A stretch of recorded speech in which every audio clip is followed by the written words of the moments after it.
శుక్లాంబరధరం విష్ణుం శశివర్ణం చతుర్భుజం ప్రసన్నవదనం ధ్యాయేత్ సర్వవిఘ్నోపశాంతయే. మాలాంగుండీంచటమరుం శూలం శంఖం సుదర్శనం దదానం భక్తవరదం దత్తాత్రేయం నమామ్యహం.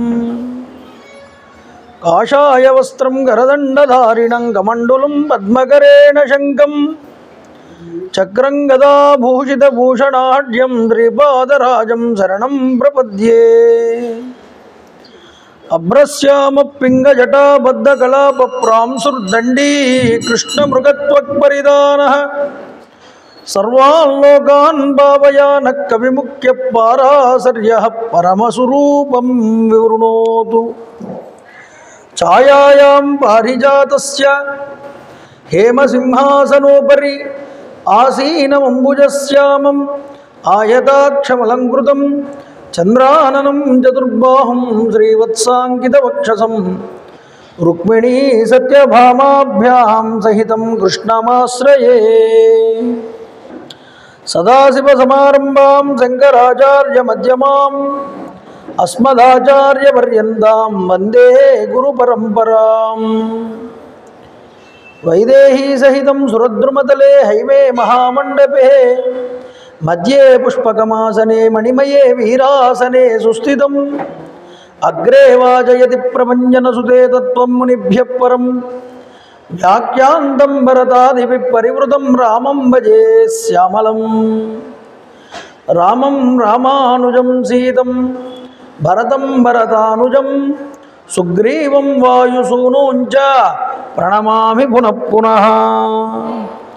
విమలపటి కమలకుటి పుస్తక రుద్రాక్షసస్తహస్తపుటి కామాక్షి పక్ష్మలాక్షి కలిత విపంచి విభాసి వైరించి మనోజవం మారుతతుల్యవేగం జితేంద్రియం బుద్ధిమదాం వరిష్టం వాతాత్మజం వానరయూధముఖ్యం శ్రీరామదూతం శిరసాన్నమామి. హరి ఓం. పరమేశ్వర స్వరూపమైన సభకు నమస్కారం. సభాయే నమః. జటిలం చీరవససం దండకారణ్యమాశ్రితం మునివేషధరం ధ్యాయేత్ అరణ్యే కాండముత్తమే. రామచంద్ర ప్రభు అరణ్యవాసానికి ప్రారంభమైన తర్వాత దండకారణ్యంలోనికి అడుగు పెట్టారు నిన్నటి రోజు.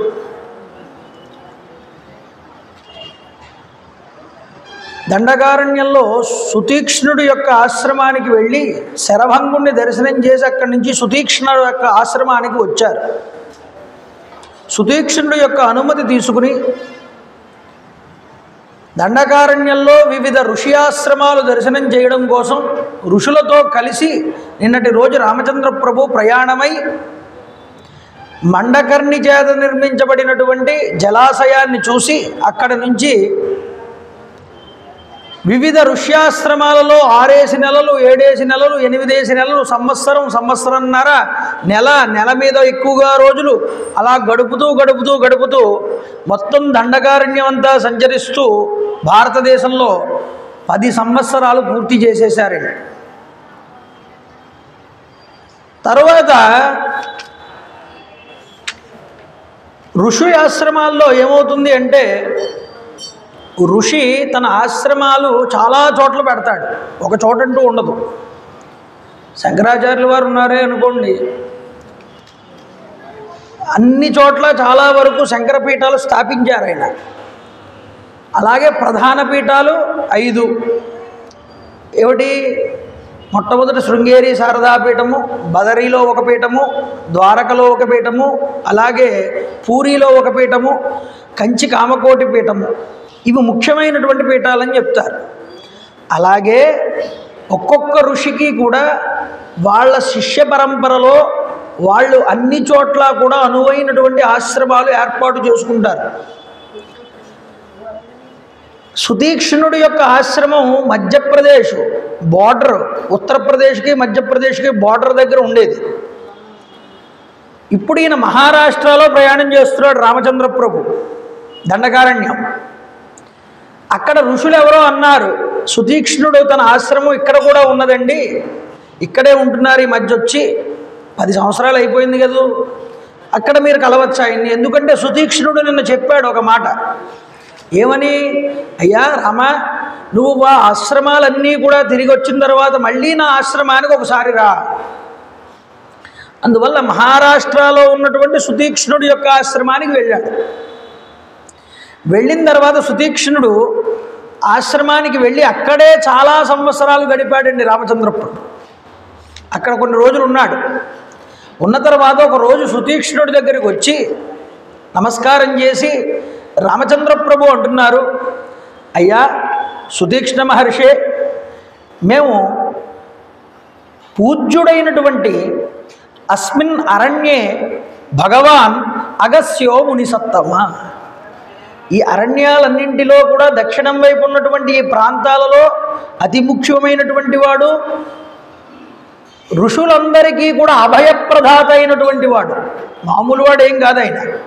అటువంటి అగస్త్య మహర్షి వారిని మేము దర్శించాలని అనుకుంటున్నాం.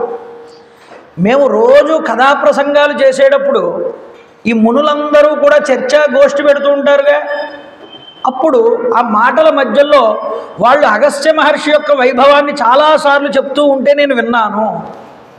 కాబట్టి అలాంటి మహానుభావుని జీవితంలో ఒక్కసారైనా నేను వెళ్ళి సేవించాలి అనేటటువంటి భావము నాకు కలిగింది. అందువల్ల మీరు అనుమతి ఇస్తే ఈ అరణ్యంలో ఆయన యొక్క ఆశ్రమానికి నేను వెళ్ళాలని అనుకుంటున్నాను. కానీ దండకారణ్యం అంటే ఏదైనా కొన్ని ఎకరాల్లో ఉందా? కొన్ని రాష్ట్రాల్లో వ్యాపించి ఉన్నటువంటి దండకారణ్యం.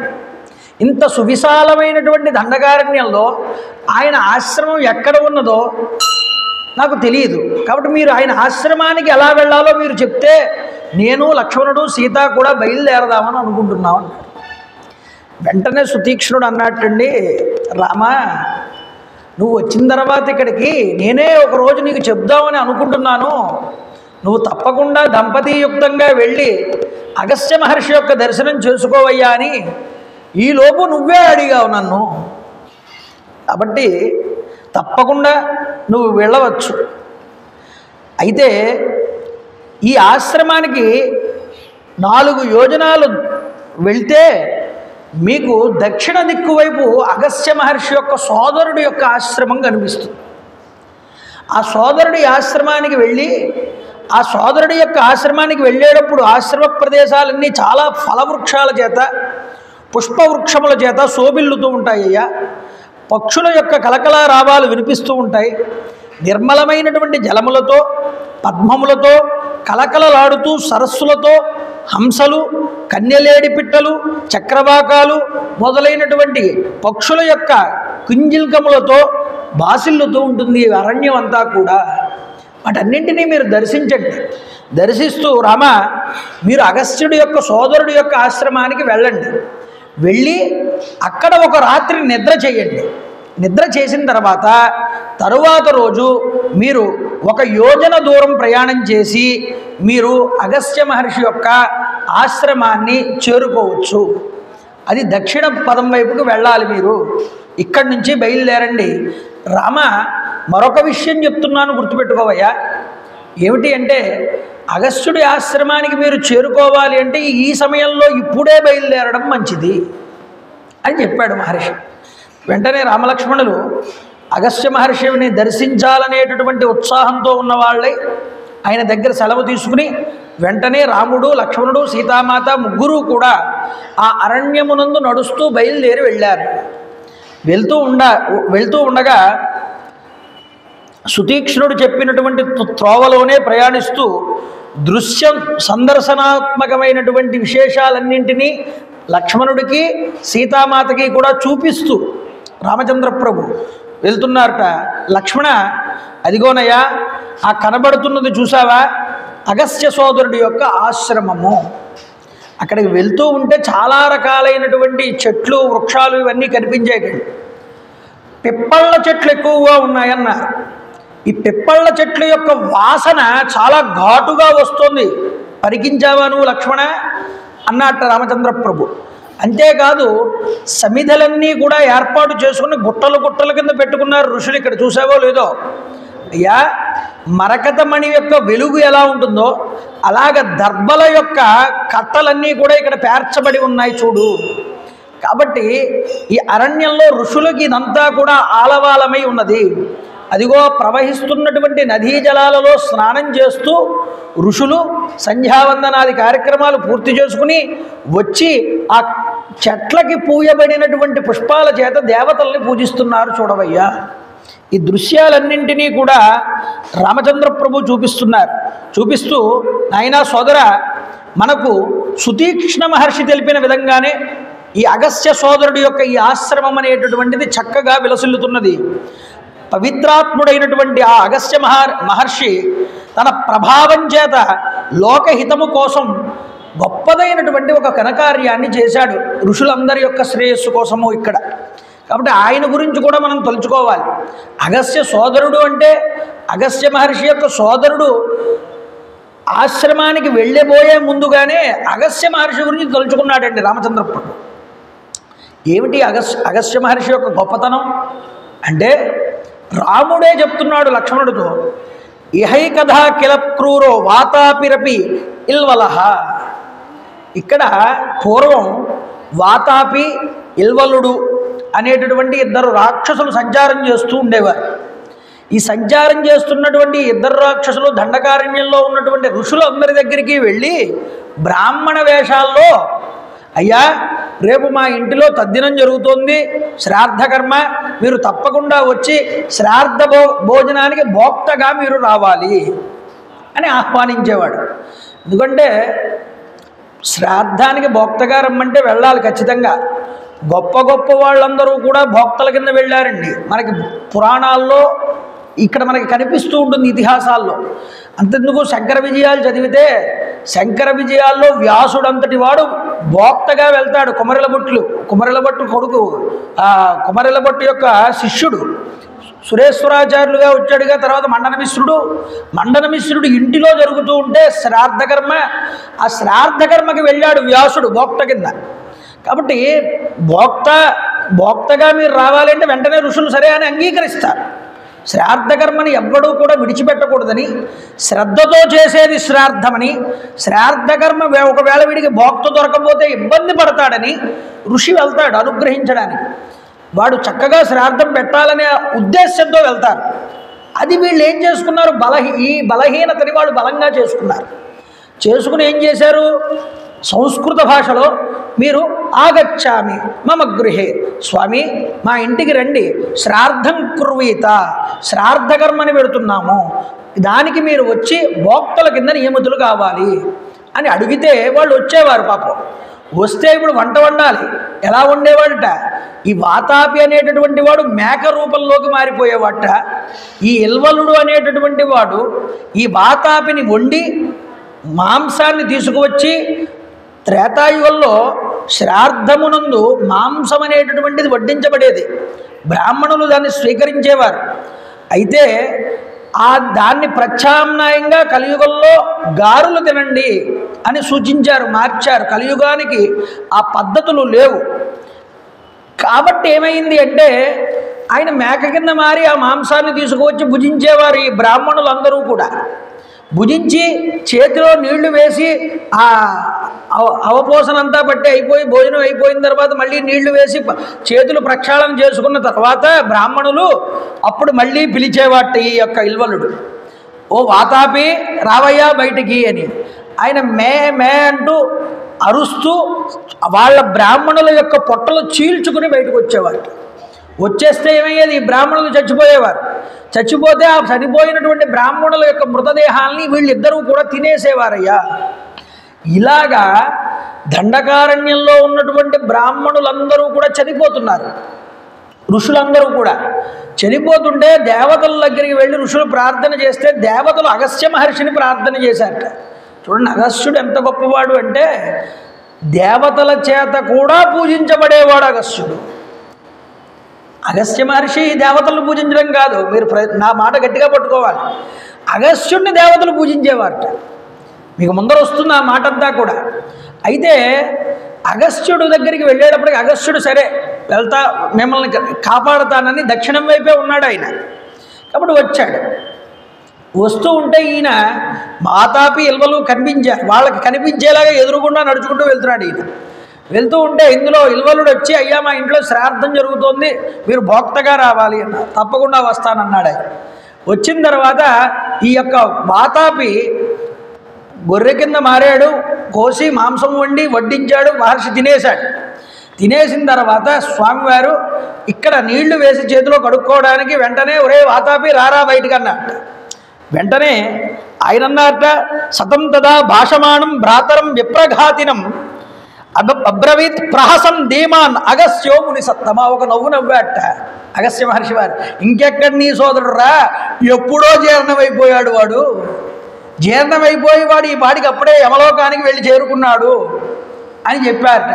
చెప్పగానే ఎందుకునే అంటారుగా మనం పిల్లలకి అన్నం పెట్టగానే ఏం చెప్తారు, జీర్ణం జీర్ణం వాతాపి జీర్ణం అంటే ఆ వాతాపి గారిని జీర్ణం చేసుకున్న అగస్త్య మహర్షి వారికి ఎంత జీర్ణశక్తి ఉందో అంత జీర్ణశక్తి నా కుమారుడికి కలుగుగాక అని మనం చెప్తాం ఈ మంత్రాన్ని. కాబట్టి ఎప్పుడో అడిగిపోయాడు రావాడు అన్నట్టు అగస్త్య మహర్షి. అంటే వెంటనే వీడికి కోపం వచ్చి వీడు రాక్షస రూపాన్ని పొంది అగస్త్యుడి మీదకి దూకాట. అగస్త్యుడు సామాన్యుడా, ఎలాంటి వాడు? అఘము అంటే కొండండి. అగం స్తంభయతి ఇది అగస్త్య. కొండనంతటి వాటిని కూడా, కొండని కూడా నిర్జించాడు. ఏ కొండని నిర్జించాడు? వింధ్య పర్వతాన్ని నిర్జించాట స్వామి.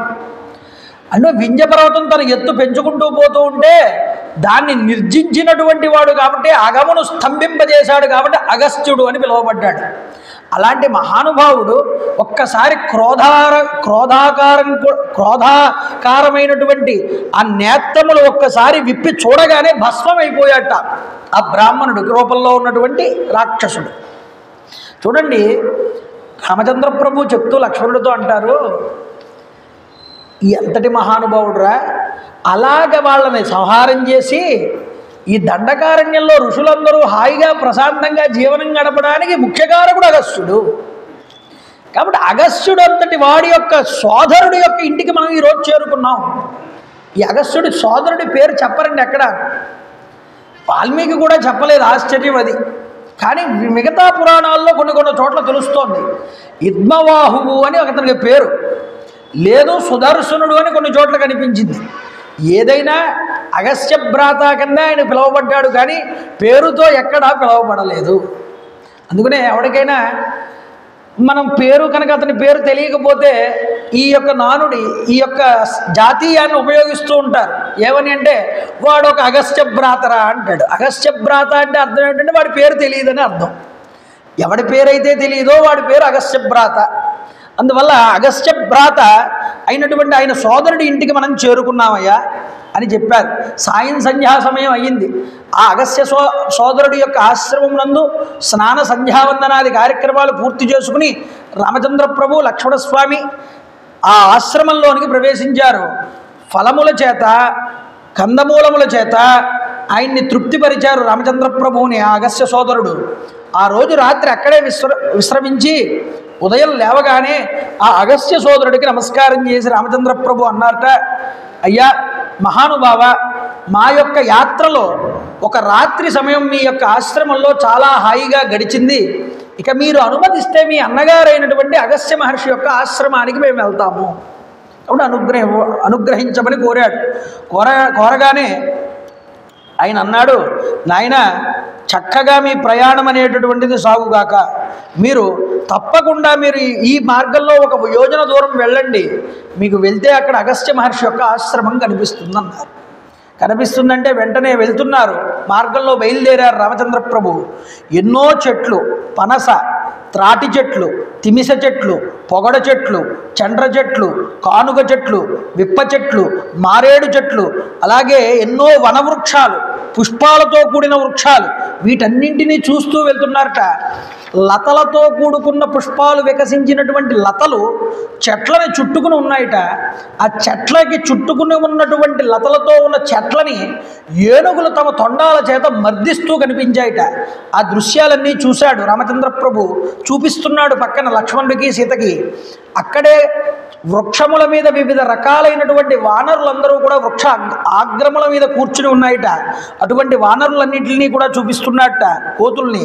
అలా చూపిస్తూ లక్ష్మణ, మహాత్ముడైనటువంటి అగస్త్య మహర్షి యొక్క ఆశ్రమ సమీపానికి మనం చేరుకున్నామయ్యా అని చూపించి, అందలి వృక్షాలు ఆకులు అన్నీ కూడా నిగనిగలాడుతూ ఉన్నాయి చూడు.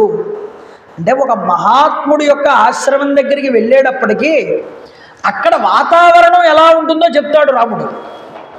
చూడండి, వృక్షాలు చాలా చక్కగా నిగనిగలాడుతూ ఆకుపచ్చగా విరబూసి ఉన్నాయిట. అంతేకాదు నాయన, ఇంకొకటి చూడు, మృగాలు పక్షులు అన్నీ కూడా ప్రశాంతమైన జీవితాన్ని గడుపుతున్నాయి.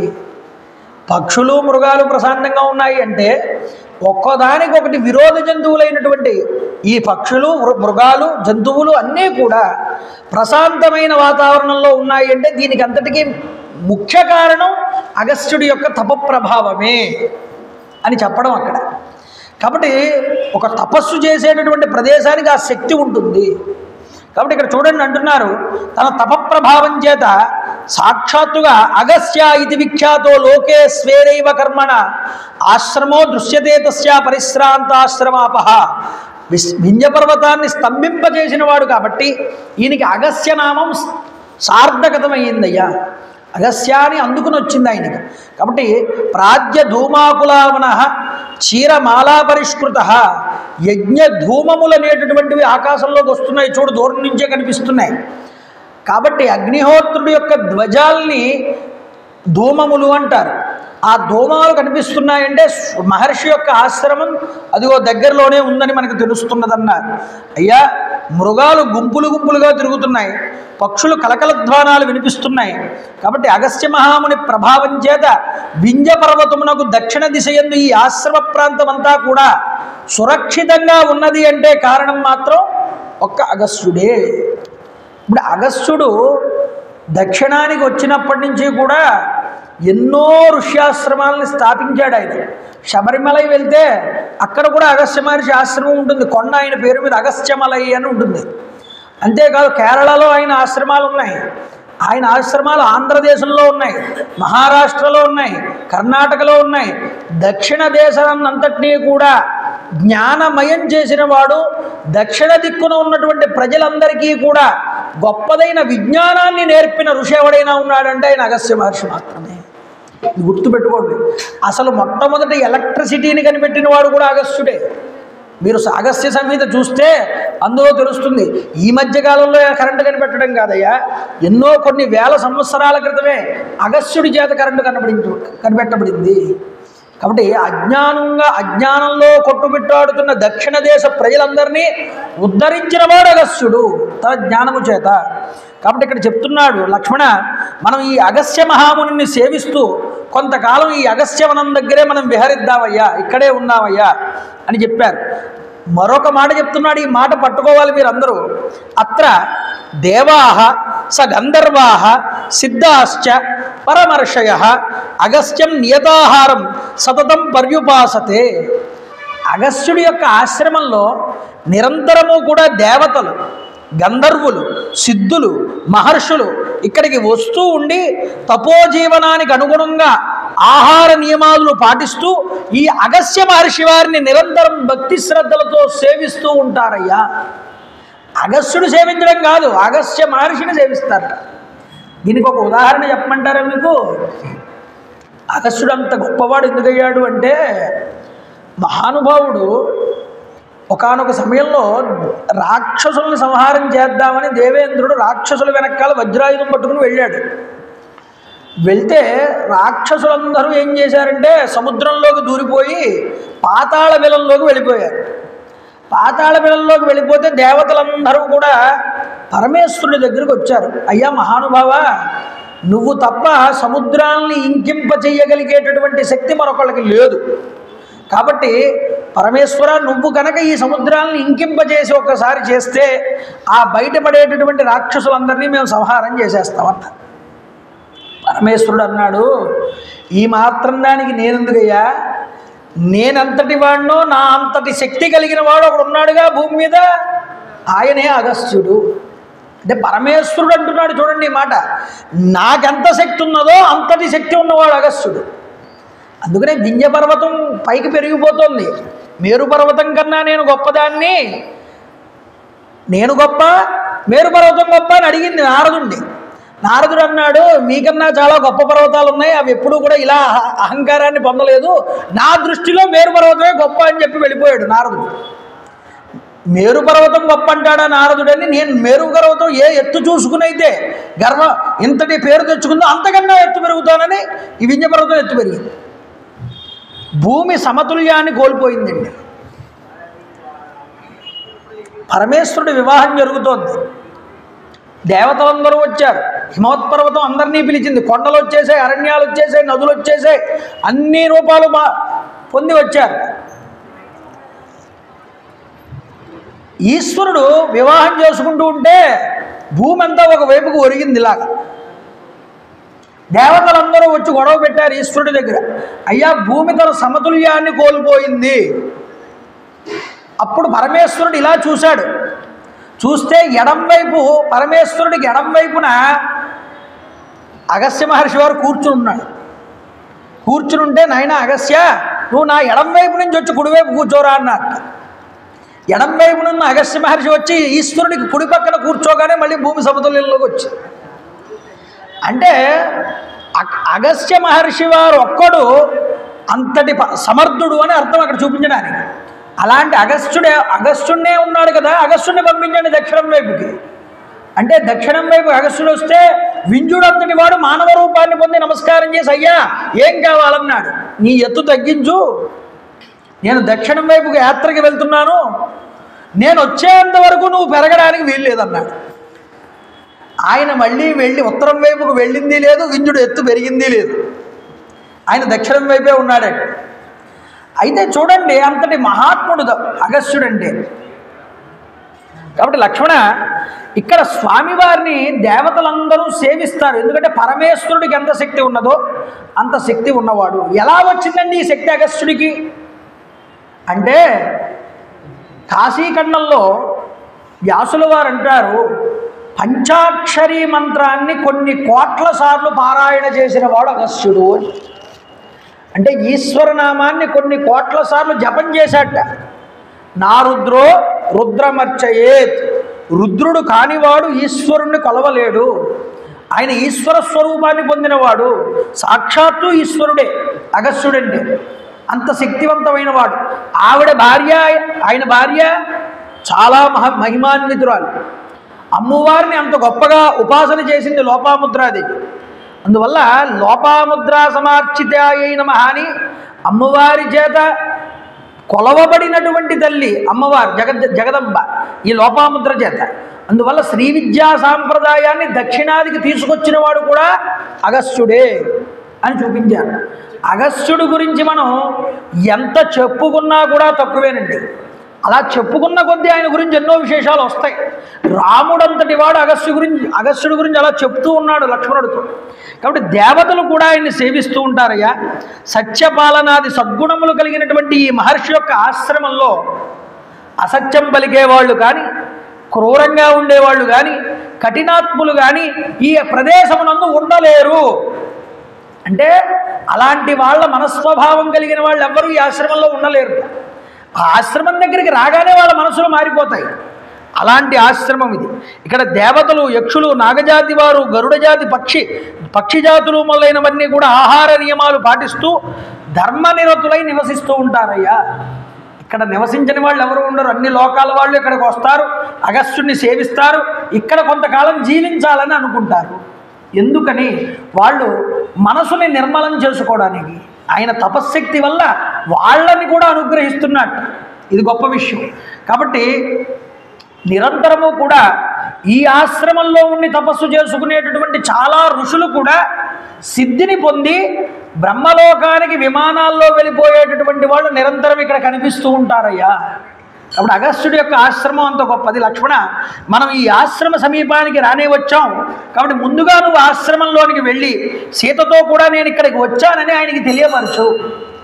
వెంటనే లక్ష్మణుడు, ఆ రామచంద్ర ప్రభు బయట ఉన్నారు, లక్ష్మణుడు లోపలికి వెళ్ళాడు.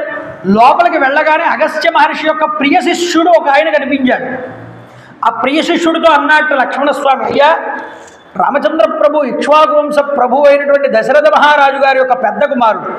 ఆయన తండ్రి మాటను కోసమని చెప్పి దండకారణ్యానికి వచ్చాడు. ఇక్కడ ప్రయాణం చేస్తూ ఇప్పుడు అగస్త్య మహర్షి వారిని దర్శించాలని ఇటువైపు వచ్చారయ్యా. కాబట్టి మహర్షి వారి యొక్క దర్శనాన్ని కోరుకుంటున్నారు రామచంద్ర ప్రభు. నువ్వు వెళ్ళి ఈ విషయాన్ని అగస్త్య మహర్షికి తెలియజేసి ఆయన అభిప్రాయాన్ని వచ్చి మాకు వివరించమన్నారు. సరే, మీరు ఇక్కడే ఉండండి, నేను వెళ్ళి చెప్పు వస్తానని అగస్త్య మహర్షి యొక్క శిష్యుడు వేగంగా వెళ్ళి అగస్త్య మహర్షి దగ్గరికి వెళ్ళారు. యాగశాలలో ఉన్నాడు అగ్నిహోత్రం ఎదురుకుండా అగస్త్య మహర్షి వారు. ఆయన దగ్గరికి వెళ్ళి చెప్పాడు, అయ్యా, దశరథ కుమారుడు రామచంద్ర ప్రభు అరణ్యవాసం చేస్తూ సీతా లక్ష్మణ సమేతంగా మిమ్మల్ని దర్శించగోరుతున్నారు. చెప్పగానే వెంటనే అగస్త్యుడంతటి వాడు ఏమంటున్నాడో చూడండి. దిష్ట్యా రామ స్థిరాస్యాధ్య ద్రష్టుం మాం సముపాగత మనసా కాంక్షితం హ్యస్య మాయా అప్యాగమనం ప్రతి. ఆహా, నా అదృష్టం పండిపోయిందయ్యా, ఈరోజు నా అదృష్టం పండిపోయి ఇంతకాలానికి రామచంద్ర ప్రభు నన్ను చూడడానికి ఇక్కడికి వచ్చాడు. ఎవరు? అగస్త్యుడంతటి వాడు. రాముడెవరు? ఎవరో ఒక ఇక్ష్వాకు వంశంలో దశరథుడి యొక్క కుమారుడు. ఎవరి దృష్టిలో? మామూలుగా మనుష్యుల దృష్టిలో ఆ కాలంలో. కానీ ఋషులకి తెలుసు రాముడెవరు, దేవతలకి తెలుసు రాముడెవరు. అంతేకాదు, ఎవరెవరు తపస్సుల్లో ఉంటారో వాళ్ళందరికీ తెలుస్తుంది రాముడెవరు. ఎప్పుడూ రాముడు ఆ దండకారణ్యానికి రాలేదు, కానీ రాముడు అంటే అగస్త్యుడికి ఎలా తెలిసిందయ్యా అంటే రాముడు సామాన్యమైనటువంటి వాడు కాడని అక్కడ ఉన్నటువంటి ఋషులందరికీ కూడా తెలుసున్నట్టు. అప్పుడు ఇన్నాళ్ళకి రాముడు నన్ను కోసం వచ్చి చూడడానికి వచ్చాడు, కాబట్టి నేను నిండు మనస్సుతో ఆయన శుభ ఆగమనానికి నేను నిరీక్షిస్తున్నాను ఇంతకాలము కూడా. గమ్యతాం సత్కృతో రామ సభార్య సహలక్ష్మణ ప్రవేశ్యతాం సమీపం మే కించాసౌ న ప్రవేశిత. ఇప్పటిదాకా వాళ్ళని లోపలికి ప్రవేశపెట్టకుండా ఎందుకు ఆగావయ్యా నువ్వు? అసలు నా అనుజ్ఞ అనేటటువంటిది అక్కర్లేదు, రాముడు నా అనుజ్ఞ లేకుండానే వచ్చి నన్ను దర్శనం చేయొచ్చు అన్నట్టు అగస్త్య మహర్షి వారు. ఈ మాట ఎప్పుడైతే అగస్త్యుడు అన్నాడో పరిగెత్తుకుంటూ వెళ్ళాడు శిష్యుడు. అయ్యా, రామచంద్ర ప్రభు ఎక్కడున్నారు అని అడిగాడు లక్ష్మణుడు. రావయ్యా చూపిస్తాను అంటే బయట ఉన్నారు, నిలబడి ఉన్నారు రామచంద్ర ప్రభు. అదిగో రామచంద్ర ప్రభు. పరిగెత్తుకుంటూ వెళ్ళాడు శిష్యుడు. అయ్యా, మీరు ఇక్కడ నిలబడక్కర్లేదు, అసలు మీరు ఎవరి అనుమతి తీసుకోక్కర్లేదు, మీరు డైరెక్ట్గా వచ్చి అగస్త్య మహర్షి వారిని దర్శించవచ్చు, మీకు అర్హత ఉన్నది, మీరు రండి లోపలికి అని ఆహ్వానం చేస్తే రామచంద్ర ప్రభు, సీతామాత, లక్ష్మణస్వామి ముగ్గురు కూడా ఆశ్రమంలోకి వచ్చారు. ఆశ్రమంలోకి రాగానే రాముడు చేసిన మొదటి పని ఏమిటో తెలుసండి? శుభ్రంగా కాళ్ళు చేతులు కడుక్కుని అక్కడ ఉన్నటువంటి దేవతా మందిరాలన్నింటినీ దర్శనం చేశాట. నిజానికి చెప్పాలి అంటే వాల్మీకి మహర్షి ఏమన్నాడు అంటే మందిరం అని మాట వాడలేదు. వాల్మీకి మాట ఏం మాట వాడాడు అంటే మందిరం కాదది దేవతా స్థానములు అన్నాడు. దేవతా స్థానం అంటే మందిరమే కదండి అనిపించవచ్చు మనకి, కానీ మందిరానికి స్థానానికి చాలా తేడా ఉంది. అది చెప్తున్నారు చూడండి. సతత్ర బ్రహ్మణస్థానం అగ్నేస్థానం తదైవచ విష్ణోస్థానం మహేంద్రస్య స్థానం చైవ వివస్వతః సోమస్థానం భగస్థానం స్థానం కౌబేరమేవచ ధాతుర్విధాతు స్థానే చ వాయోస్థానం తదైవచ నాగరాజస్య చ స్థానం అనంతస్య మహాత్మనః స్థానం తదైవ గాయత్ర్యాః వసూనాం స్థానమేవచ స్థానం చ పాసహస్తశ్చ వరుణస్య మహాత్మనః కార్తికేయస్య చ స్థానం ధర్మస్థానం న పశ్యతి. ఇక్కడ ఎవరెవరి స్థానములు ఉన్నాయి అంటే బ్రహ్మదేవుడి యొక్క స్థానం ఉన్నదిట, అగ్నిహోత్రుడి యొక్క స్థానం ఉన్నదిట, విష్ణు భగవానుడి యొక్క స్థానం ఉన్నదిట, మహేంద్రుడి యొక్క స్థానం ఉన్నదిట, సూర్య చంద్రుల యొక్క స్థానం ఉన్నదిట, కుబేరుడి యొక్క స్థానం ఉన్నదిట, దాత, విధాత, వాయువు, నాగేంద్రుడు, ఆదిశేషుడు, గాయత్రీదేవి, వసువులు, పాశహస్తుడైనటువంటి వరుణుడు, అలాగే కార్తికేయుడు, సుబ్రహ్మణ్యేశ్వరుడు, యముడు, ధర్మరాజు మొదలైన వారి యొక్క స్థానములన్నీ కూడా అక్కడ ఉండబడ్డాయి. ఏమిటండి ఇన్ని స్థానాలు చెప్పారు, మరి పరమేశ్వరుడి అయినటువంటి శివుడి స్థానం చెప్పద్దా అంటే, పరమేశ్వరుడి యొక్క స్థానం లేదయ్యా. రామాయణ తాత్పర్య సంగ్రహము అని అప్పయ్య దీక్షితుల వారు రాశారు. అందులో ఆయన వివరిస్తారు ఈ సన్నివేశాన్ని. ఆయన ఎంత గొప్పగా వివరిస్తారంటే, ఇవన్నీ కూడా రాముడే చెప్పాడుగా. ఇక్కడికి దేవతలందరూ వస్తారు, అగస్త్యుడిని సేవిస్తారు. వాళ్ళు అగస్త్యుడు పూజించట, అగస్త్యుడిని వారు సేవించి వెళ్తారట. వచ్చి అక్కడికి ఆయనకి ఆతిథ్యం ఇస్తారట, వచ్చి ఆయన్ని సేవిస్తారట. అయ్యా మీకు ఎప్పటి నుంచో మేము ఈ పూజ చెయ్యాలనుకుంటున్నామని ఆయన్ని పూజిస్తారట. వాళ్ళు వెళ్తారట. అంటే అగస్త్యుడిని సేవిస్తారు తప్ప అగస్త్యుడు వీళ్ళు ఎవరిని సేవించారు. మరి అగస్త్యుడు ఎవరిని సేవిస్తాడండి? అగస్త్యుడు నిర్వికారుడైనటువంటి పరబ్రహ్మమైనటువంటి జగత్తత్వమైనటువంటి పరమేశ్వరుణ్ణి పూజిస్తాడట. అందుకనే ఆయనకి శక్తి. అందుకని పరమేశ్వరుణ్ణి పూజించడం అంటే ఏదో రుద్రుణ్ణి శివుణ్ణి పూజిస్తున్నాడని కాదు ఆయన దృష్టిలో ఉద్దేశ్యం. బ్రహ్మ విష్ణు శివాత్మకమైనటువంటి ఏకస్వరూపాన్ని పూజిస్తాడు ఆయన. అందుకనే ఆయన పూజించే స్థాయి వేరు, మనం పూజించే స్థాయి వేరు. నిర్గుణోపాసన, సగుణోపాసన అని ఉంటుంది మనకి ఉపాసనలో. నిర్గుణోపాసనే లింగారాధన. లింగారాధనకు కూడా ఒక గుర్తుంటుందండి. గుర్తు లేకపోతే అక్కడ ఒక వస్తువు ఉన్నదని మనం ఎలా చెప్పగలం? కాబట్టి లింగం ఉన్నది ఒక రూపం, కానీ ఒక రూపం లేదు. అంటే అరూపరూపి. లింగారాధన చేస్తే ఎంత శక్తి అంటే, మహాభారతంలో వ్యాసుడు చెప్తాడు. ఎవరితో? సాక్షాత్తుగా ఈ యుద్ధం జరుగుతోంది. యుద్ధం జరుగుతూ ఉన్నప్పుడు అక్కడికి అశ్వత్థామ బాణం వేస్తూ ఉంటే ఎన్ని బాణాలు వేసినా పని చేయట్లేదు. నారాయణాస్త్రం వేశాడు, పని చేయలేదు. ఈ బాణాలన్నీ పనిచేయమని నిరాశతో బాధపడుతూ వెనక్కి వచ్చేస్తూ ఉంటే వ్యాసుల వారు ఆపారు. కృష్ణుడి మీద అర్జునుడి మీద ఎన్ని బాణాలు వేసినా పని చేయట్లేదు, ఎందుకు ఈ బాణాలున్నీ కూడా దండగే అన్నట్ట. కాదురా, ఇది బాణాల ఫాల్ట్ కాదు, వాళ్ళు చేసిన ఉపాసన యొక్క శక్తి అన్నారు. ఏం చేశారు ఆ ఉపాసన? వాళ్ళు నిరంతరం లింగారాధన చేస్తారు, లింగాన్ని అభిషేకం చేస్తారు, లింగాన్ని పూజిస్తారు. లింగాన్ని పూజించడం అంటే ఏమిటంటే అర్థం? ఒక రూపంతో పూజ చేయడం కాదుగా. ఇలా అన్నామనుకోండి అందులోకి ఇమిడిపోతుంది లింగం. ఇలా అన్నామనుకోండి రెండు చేతుల మధ్యలోకి ఇమిడిపోతుంది లింగం. ఇలా అన్నామనుకోండి రెండు చేతుల మధ్యలోకి లింగం ఇమిడిపోతుందా లేదా? ఇలా అనండి, ఇమిడిపోతుంది. లేదు ఈ బ్రహ్మాండం అంతా అని ఇలా అనండి, అందులోకి కూడా లింగం ఇమిడిపోతుంది. అంటే అంతటా వ్యాప్తి చెంది ఉన్నది ఈశ్వరుడే, పరబ్రహ్మస్వరూపమే. ఆ పరబ్రహ్మమే ఇన్ని రూపాలుగా తాను పొంది తాను అన్ని కార్యాలు నిర్వర్తిస్తున్నది అనే స్థితికి వెళ్ళినటువంటి వాడు అగస్త్యుడు. అటువంటి పూర్ణ పరబ్రహ్మాన్ని కొలుస్తున్నాడు కాబట్టే మిగతా దేవతలందరూ వచ్చి ఆయనకి సేవ చేస్తున్నారు.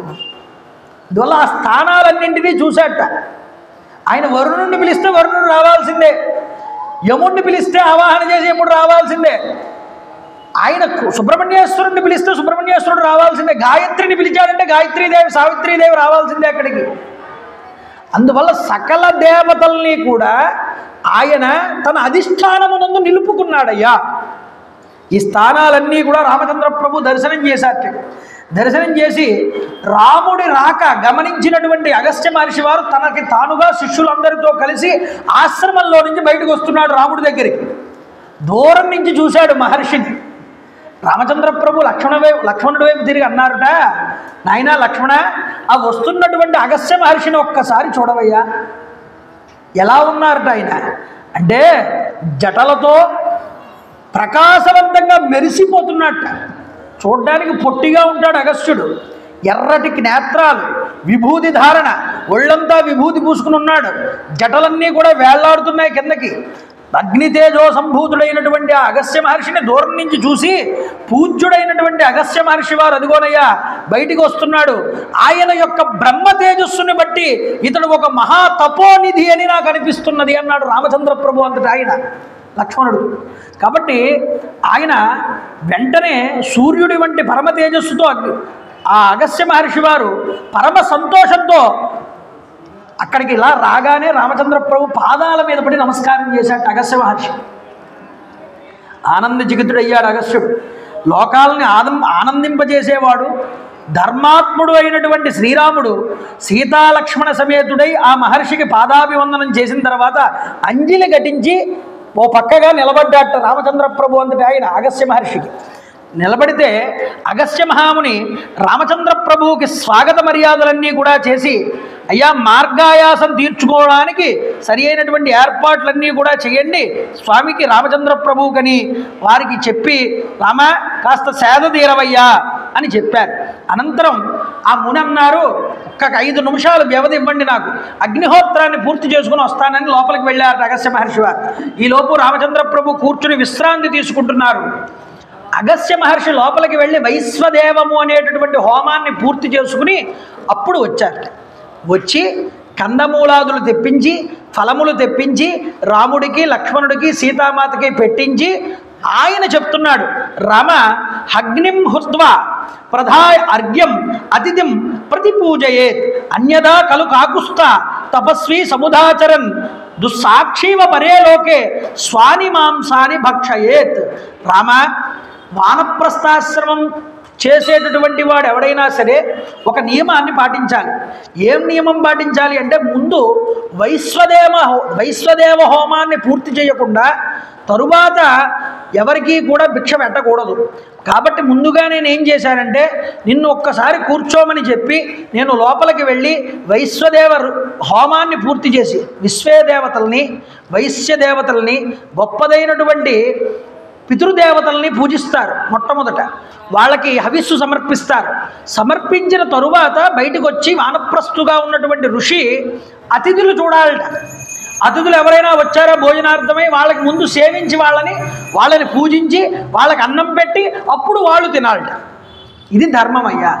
ఈ ధర్మాన్ని కనుక వానప్రస్థాశ్రమం చేసేటటువంటి వాడు కనుక తప్పితే తరువాత వాడు శరీరాన్ని విడిచిపెట్టిన తర్వాత ఉన్నత లోకాల్లో వాడి మాంసం వాడే తినే అంతటి నరకాన్ని పొందుతాడు. కాబట్టి ఆ ధర్మం తెలుసు కాబట్టి నేను ఏం చేశానంటే, ముందు వైశ్వదేవ హోమం పూర్తి చేసుకుని వచ్చాను, మీకు ఈ యొక్క అతిథి సత్కారం అనేటటువంటిది చేశానన్నాడు. నువ్వు ఈరోజు నాకు చాలా ప్రియమైనటువంటి అతిథివి రామ, కాబట్టి మాన్యుడవు పూజ్యుడివి, కాబట్టి చక్కగా నిన్ను పూజించి నేను కృతకృత్యుడవుతానని రామచంద్ర ప్రభువుని పూజించి అర్ఘ్యపాద్యాదులతో ఆ మహర్షి, ఇదం దివ్యం రామ, నువ్వు చక్కగా నా ఆతిథ్యాన్ని స్వీకరించావని నేను అనుకుంటున్నాను, కాబట్టి ఇలా రా నీకు కొన్ని చూపించాలన్నాడు. తీసుకొచ్చి ఇదం దివ్యం మహాశ్చాపం హేమరత్న విభూషితం, ఇదిగో నాయనా రామ, దివ్యమైనటువంటి ఈ ధనస్సును నీకు ఇస్తున్నానన్నాడు. ఈ ధనస్సు ఎవరిది? ఈ ధనస్సు బంగారంతో రత్నములతో అలంకృతమై ఉన్నదిట. దీనిని వైష్ణవ చాపము అని పిలుస్తారయ్యా. దీనిని నాకు గొప్పదైనటువంటి బ్రహ్మగారి చేత విశ్వకర్మ చేత నిర్మించబడినటువంటి ధనస్సు ఇది శ్రీ మహావిష్ణువు పూర్వం దీనితో యుద్ధం చేశాడు, రాక్షసులందరినీ సంహారం చేశాడు. అంతేకాదు ఇది బ్రహ్మగారి చేత నాకు ఇవ్వబడింది అని చెప్పాడు. ఇది పూర్వం ఏమైంది అంటే, ఈ చాపాన్ని వరుణుడికి రామచంద్ర ప్రభు ఇచ్చారు. ఎందుకంటే వరుణుడు ఇచ్చాడు ఈ యొక్క ధనస్సుని. పరశురాముడి దగ్గర తీసుకున్నటువంటి విష్ణు చాపం వరుణుడికి ఇస్తే వరుణుడు దాచాడు దాన్ని. తరువాత అరణ్యవాసానికి వచ్చే సమయానికి రామచంద్ర ప్రభువుకు అందజేయమని ఇంద్రుడికి ఇచ్చారు బ్రహ్మగారు. వరుణుడి దగ్గర తీసుకుని ఇంద్రుడు వచ్చి తీసుకొచ్చి అగస్త్య మహర్షి వారికి ఇచ్చాడు. అగస్త్య మహర్షి ఏం చేశారు, ఈ ధనస్సును మళ్ళీ రాముడికి అప్పచెప్పారు. టైం వచ్చింది రాక్షసుల సంహారం చేయడానికి అని వెపలన్నీ కూడా తీసుకొచ్చి అప్పగిస్తున్నారు రామచంద్ర ప్రభువుకి. కాబట్టి విష్ణు చాపాన్ని ఇచ్చాడు. దీనితో పాటు దేవేంద్రుడు నాకు ఇచ్చిన కొన్ని వాటిని నీకు ఇస్తున్నాను. ఖడ్గం, బంగారపు ఈ వరలో ఉన్నది చూసావా, ఈ ఖడ్గం దేవేంద్రుడి చేత నాకు ఇవ్వబడింది, ఇది కూడా నీకు బహూకరిస్తున్నాను, తీసుకోమన్నాడు.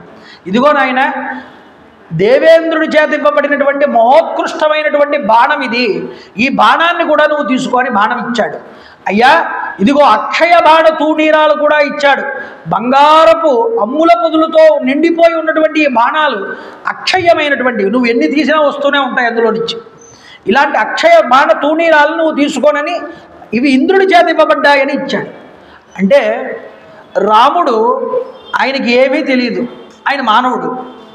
కానీ దేవతలు ఋషులకి చెప్పి ఋషుల ద్వారా రాముడిని ముందరకి నడిపిస్తున్నారు. ఇది కావ్యంలో బైకేమో మానవుడి యొక్క అవతారం, ఆంతరమునందు భగవంతుడి యొక్క స్వరూపం. ఈ భగవంతుడి స్వరూపం మానవుడిగానే కనిపించాలి కాబట్టి ఈయన్ని ముందరికి నడిపించేవాళ్ళు ఋషులు, దేవతలు. అందుకనే మానవుడిగా మనం ఉన్నప్పుడు దేవతల్ని కూడా అధిగమించగలిగే అంత శక్తిని మనం సంపాదించుకోవచ్చు అన్నారు. ఎలా సంపాదించుకోవాలయ్యా? మనం చేసే సత్కర్మ ఉన్నదే అది మనకి ఉన్నత లోకాలను ఇస్తుంది. ఆ ఉన్నత లోకాల్లో ఇచ్చినప్పుడు అర్థం ఏమిటి? మనం ఉన్నత లోకాలకు వెళ్తే దేవతలు మనల్ని సేవించాలి. ఇక్కడ చేసిన సత్కర్మ వల్ల అక్కడ గొప్ప సుఖాలు పొందుతాట మానవుడు. అర్థమవుతుందా మీకు? సత్యేన లోకాన్ జయతి అన్నాడు దశరథుడు. అందుకనే రాముడి గురించి చెప్తూ తన సత్యం అనేటటువంటి ఒక్క లక్షణం చేత అన్ని లోకాలు గెలుచుకున్నాడు రాముడు. సత్యం అంటే ఏమిటండి? ఆడిన మాట తప్పకపోవడం, ఉన్నది ఉన్నట్లుగా మాట్లాడడం, ఇది సత్యం. కాబట్టి ఎవడైతే అలాంటి సత్యధర్మాన్ని పట్టుకుని రాముడు నడిచిన ధర్మ మార్గంలో ఎవడైతే నడుస్తాడో అలాంటి మానవుడు కూడా దేవతల చేత ఋషుల చేత పూజించబడేవాడే. ఇప్పుడు ఋషులు ఏం చేశారు? రాముడికి ఎక్కడ ఏ సహాయం కావాలో అవన్నీ వాళ్ళు అందిస్తున్నారు, వాళ్ళ తపశ్శక్తిని కూడా దారపోస్తున్నారు. ఇప్పుడు అగస్త్యుడు ఇచ్చాడు ఇవన్నీ కూడా, ఇవన్నీ నీకు అచిరకాలంలో ఉపయోగపడేవే నాయనా, నీ దగ్గర పెట్టుకోమన్నాడు. ఇంకొక మాట అన్నాడండి, రామ నీ మనసులో ఉన్నటువంటి అంతరార్థం ఏమిటో నాకు తెలుసు, దాన్ని దృష్టిలో పెట్టుకునే ఇవన్నీ నీకు ఇస్తున్నాను అన్నాడు. అంటే ఋషి పైకి చెప్పడు, రాముడు దాన్ని అంగీకరించడు. కాబట్టి అదేమిటో నాకు తెలుసు కాబట్టి నీకు ఇస్తున్నాను. రాముడు పైకి చెప్పడు కాబట్టి నీ మనసు నాకు తెలుసయ్యా అని ఇచ్చాట. కాబట్టి దీన్ని స్వీకరించుము, నీకు జయం అనేటటువంటిది కలుగుతుందన్నాడు. తరువాత రామ చాలా అలసిపోయినట్టు కనిపిస్తున్నావు, చాలా దూరం ప్రయాణం చేసావు, లక్ష్మణుడు కూడా అలసిపోయినట్టు కనిపిస్తున్నాడు. ఈ మహాసాధ్వి సీత ఆవిడ కూడా పాపం బక్క చిక్కిపోయి చాలా నీరసంగా నాకు కనిపిస్తుంది. అంటే చాలా దూరం నడిచారు కదండి పాపం, అప్పుడు పాపం అలసిపోయినట్లు మీరు కనిపిస్తున్నారు. కాబట్టి మీరు కాస్త విశ్రాంతిని మీరు తీసుకుంటూ మీ శరీరాలు విశ్రాంతిని కోరుకుంటున్నాయి అన్నట్లుగా నాకు అర్థమవుతున్నది. మీ ముఖాలు నాకు అర్థమవుతున్నాయి విశ్రాంతి కావాలని. కాబట్టి చాలా కష్టాలు పడుతూ మీరు ఈ అరణ్యవాసం చాలా కాలం పూర్తి చేసేశారు ఇప్పటికే. కాబట్టి రామ, కష్టాలతో కూడుకున్నటువంటి ఈ వనవాసానికి నిన్ను అనుసరిస్తూ వచ్చిందే ఈ మహాసాధ్వి, ఈవిడ చేసినటువంటి కృత్యం చాలా సాహసమైనటువంటిది, ఈ సీతమ్మ తల్లి చేసింది. కాబట్టి ఈమె ఎల్లప్పుడూ సంతోషంగా ఉండేటట్లు చూసుకోవయ్యా రామ అని రాముడికి చెప్తున్నాడు. ఏమయ్యా రామ, భర్త తనకి అనుకూలంగా ఉన్నప్పుడు స్త్రీ ఆయన మీద చాలా అభిమానాలన్నీ ప్రదర్శిస్తూ ఉంటుంది. కానీ ఒక భర్త చాలా ఇబ్బందుల పాలైపోయినప్పుడు, దురావస్థ పాలైపోయినప్పుడు ఆ స్త్రీ అతన్ని విడిచిపెట్టేస్తుందయ్యా. మామూలుగా సాధారణమైనటువంటి స్త్రీల యొక్క స్వభావం ఎలా ఉంటుంది అంటే ఇలాగే ఉంటుంది అన్నాడు. కానీ కొంతమంది స్త్రీలు ఉంటారు, భర్తే వాళ్ళకి దైవం.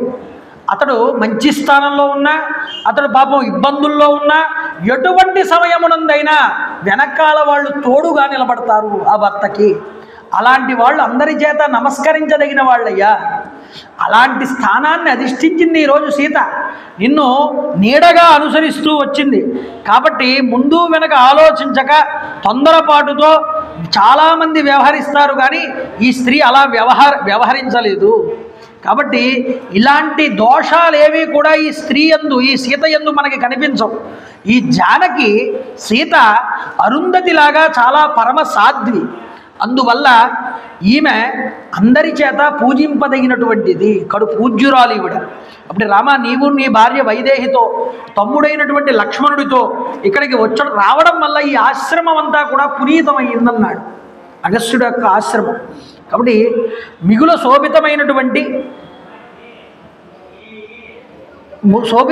శోభితమైనగా మారింది ఈ ఆశ్రమం అంతా. కాబట్టి నువ్వు ఇక్కడే నివసించు రామ, ఇక్కడే ఉండండి, మీరు ఇక్కడే నివసిస్తూ కొంతకాలం గడపండి అన్నాడు.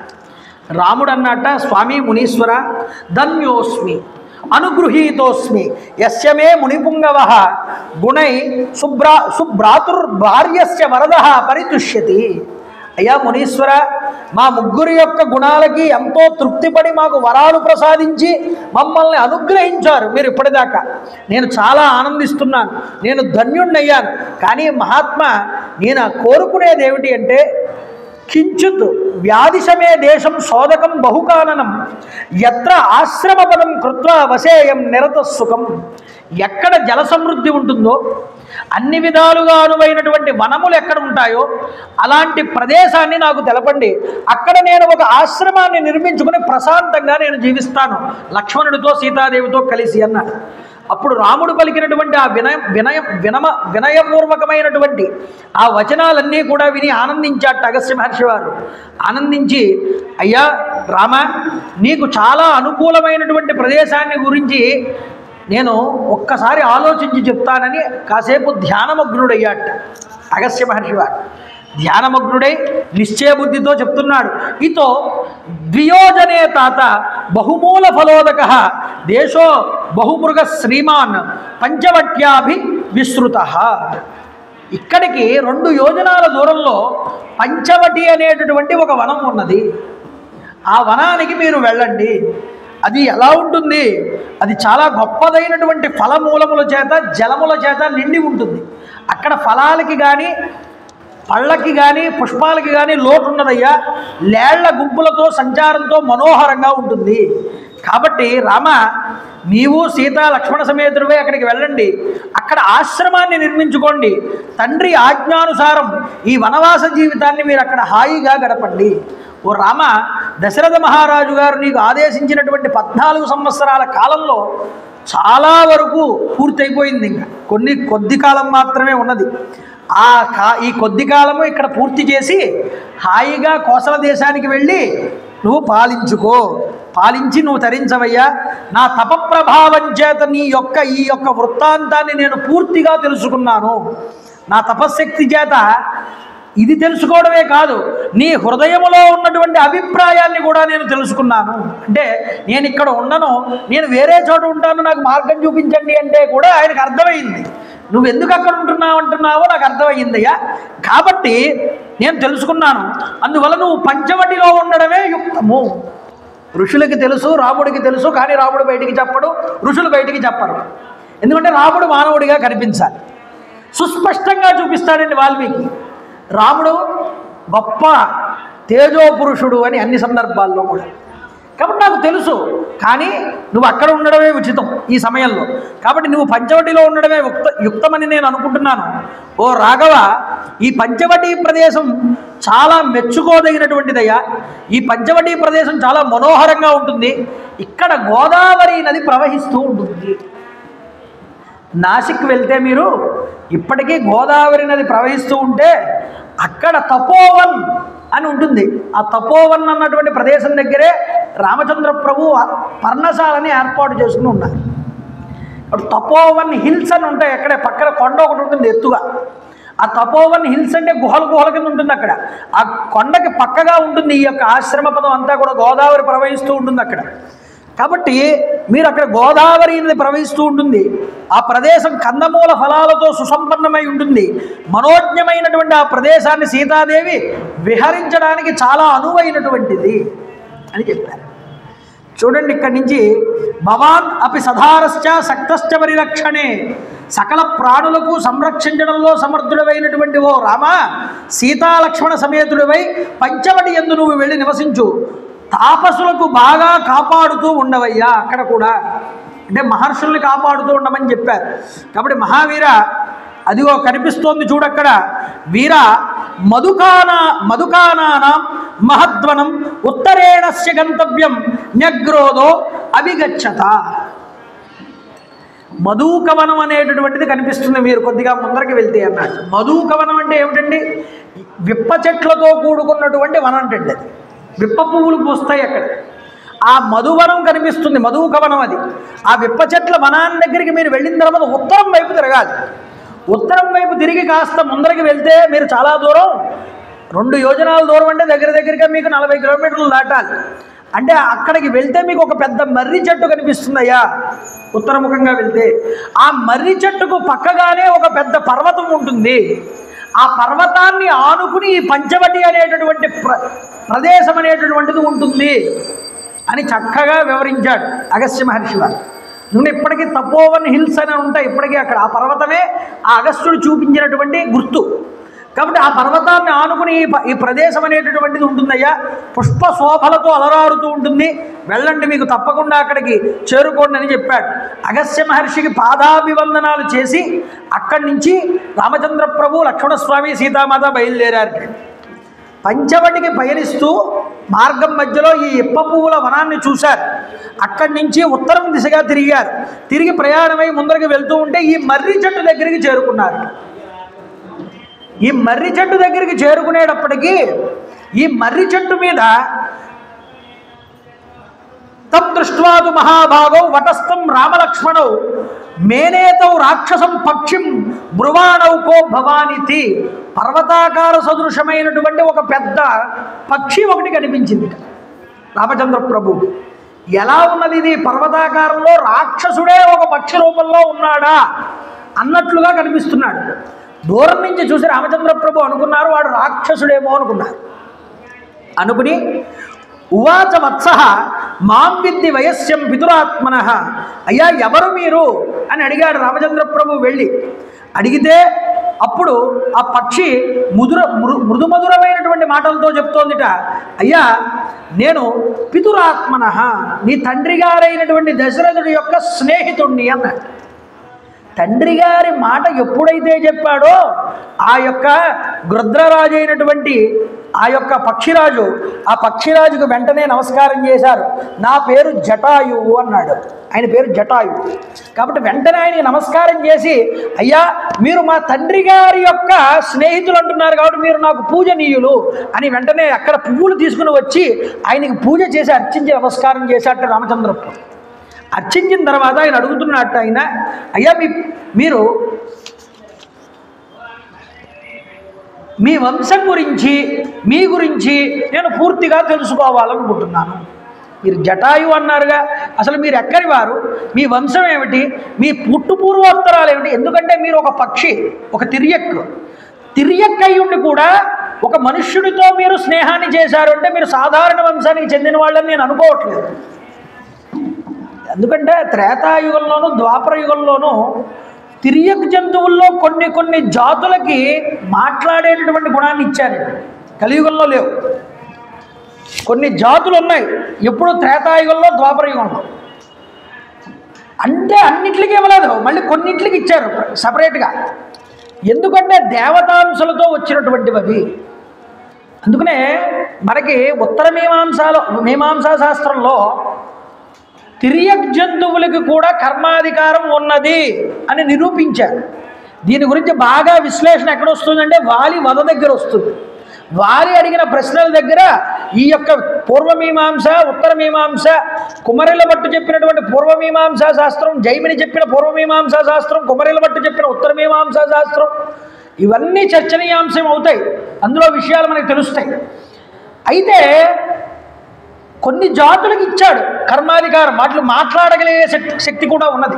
కాబట్టి మీరు సాధారణమైన వాళ్ళు కాదు, మీ ధర్మం వేరు, తిర్యక్ ధర్మం మీది కాదు. కాబట్టే వానరుడైనా యజ్ఞోపవీతం ఉంది వాలికి, సుగ్రీవుడికి. తపస్సు చేసి సంధ్యావందనం చేసేంత అర్హత, రాజ్యము అన్నీ వాళ్ళకు వచ్చాయి. కాబట్టి మీరు సాధారణమైన వారు కాదు కదా, మీ పుట్టుపూర్వోత్తరాలు చెప్పారు. అంటే వెంటనే ఆయన అన్నాడు, బ్రహ్మగారి నుంచి ప్రజాపతులు పుట్టారయ్యా. ప్రజాపతులు ఎవరెవరు అంటే ముఖ్యమైన వాళ్ళు ప్రజాపతుల్లో వరుసగా మొదటివాడు కర్దమ ప్రజాపతి. భాగవతంలో వస్తుంది కర్దమ ప్రజాపతి దేవహూతి సంవాదం. ఈ దేవహూతికి పుట్టినవాడే కపిల మహర్షి దేవహూతి సంవాదం భాగవతంలో మనకు వినిపిస్తుంది. అయితే ఈ కర్దముడు తర్వాత వాడు విక్రీతుడు, ఆ తర్వాత వచ్చిన ప్రజాపతి శేషుడు, సంశ్రయుడు, అలాగే బహుపుత్రుడు, స్థాణువు, మరీచి, అత్రి మహర్షి, నిన్న చెప్పుకున్నాగా అత్రి గురించి. అత్రి మహర్షి, క్రతువు, పులహుడు, దక్షుడు, వివస్వంతుడు, అలాగే చివరివాడైనటువంటి అరిష్టనేమి అనేటటువంటి పేరు కలిగినటువంటి కశ్యపుడు. ఈ కశ్యప ప్రజాపతికి దక్ష ప్రజాపతి కూతురులలో కొంతమందిని ఇచ్చి వివాహం చేశాడు. దక్ష ప్రజాపతికి 60 మంది కూతురులండి. అంతమంది కూతురుల్ని కని కన్యాదానం చేశాడు కాబట్టి అతనికి దక్ష అని పేరు వచ్చింది. ఎందుకని కూతుర్ని కన్నాడు అంటే గొప్పవాడని అర్థం. దశపూర్వేషాం దశాపరేషాం, అటు 10 తరాలు ఇటు 10 తరాలు ఒక కన్యాదానం చేయడం వల్లే తరించిపోతారు. అలాంటిది దక్షుడు 60 మందిని కని 60 మందిలో 27 మందిని చంద్రుడికి ఇచ్చాడు. అందులో కొంతమందిని ఈ కశ్యపుడికి ఇచ్చాడు. ఈ కశ్యపుడికి ఇచ్చి వివాహం చేసిన వాళ్ళల్లో ఎవరు వీళ్ళు అంటే అదితి, దితి, ధనువు, కాళిక, తామ్ర, క్రోధవశ, మనువు, అనల అనేటటువంటి 8 మందిని ఇచ్చి వివాహం చేశాడు. ఇలా వివాహం చేస్తే ఈ కశ్యప ప్రజాపతికి అదితి యందు దేవతలు పుట్టారు. ఎవరు వీళ్ళు? అశ్విని దేవతలు 2, ద్వాదశాదిత్యులు 12 మంది, ఏకాదశ రుద్రులు 11 మంది, అష్టవసువులు 8 మంది, మొత్తం 33 మంది పుట్టారట. ఎవరికి? అదితికి. దితికి రాక్షసులు పుట్టారయ్యా. తరువాత ధనువుకి అశ్వగ్రీవుడు అనేటటువంటి వాడు పుట్టాడు. అలాగే కాళిక అనేటటువంటి ఆవిడికి నరకుడు, కాలకుడు అనేటటువంటి వాళ్ళు పుట్టారు. ఆ తర్వాత తామ్రకి క్రౌంచి, భాసి, స్వేని, ధృతరాష్ట్రి, సుఖి అనేటటువంటి వాళ్ళు పుట్టారు. ఇక్కడ ఈ యొక్క తామ్రకి పుట్టినటువంటి వాళ్ళల్లోనే క్రౌంచి గుడ్లగోబల్ని, అలాగే బాసపక్షుల్ని, నీటికాకుల్ని, కోళ్ళుని జన్మనిచ్చింది. అలాగా తరువాత స్వేని అనేటటువంటి ఆవిడ డేగలకి, గర్దలకి జన్మనిచ్చిందయ్యా. ఓ రామ, సావధానంగా వినవయ్యా. ధృతరాష్ట్రి అనేటటువంటి ఆవిడ హంసలకి, కలహంసలకి జన్మనిచ్చింది. చక్రవాకాలకి జన్మనిచ్చింది. సుఖి అనేటటువంటి ఆవిడ నత అనేటటువంటి ఆవిడకి జన్మనిచ్చింది. ఆ నతకి పుట్టినటువంటి ఆవిడ వినత. ఆ వినతకి పుట్టినటువంటి వాళ్ళమే అరుణుడు, గరుడు అనేటటువంటి వాళ్ళు. ఈ అరుణుడు, గరుడు అనేటటువంటి సంతానంలో మొదటివాడైనటువంటి అరుణుడు ఉన్నాడే, ఈ అరుణుడికి పుట్టినటువంటి శ్రేణియందు పుట్టినటువంటి వాళ్ళ సంతానం ఎవరు అంటే సంపాతి, జటాయువు. మా అన్నగారు సంపాతి, అతని తమ్ముడినైనటువంటి నేను జటాయువునయ్యా. నా వంశం ఇది అని చెప్పుకుంటూ వచ్చాడు. అంటే బ్రహ్మగారి దగ్గర నుంచి వచ్చిన వంశంలో, ప్రజాపతుల వంశంలో, అందులో వచ్చిన కశ్యప ప్రజాపతి సంతానంలో నేను కూడా ఒకడిని. అంటే మేము దివ్య తేజో సంపన్నులము, జాతి చేత మేము గొప్పవాళ్ళమయ్యా అని రాముడికి తన గురించి గొప్పగా చెప్పుకున్నాడు. తన వంశాన్ని కీర్తించడంలో తప్పేమీ లేదండి. ఎవరైనా అడిగితే నీ వంశం గురించి గొప్పగా చెప్పుకోవడంలో ఎటువంటి ఇబ్బంది ఉండదు. కాబట్టి మన వంశం గొప్పదై ఉండాలి, అది ముఖ్యం. అప్పుడు అర్థమవుతుందా?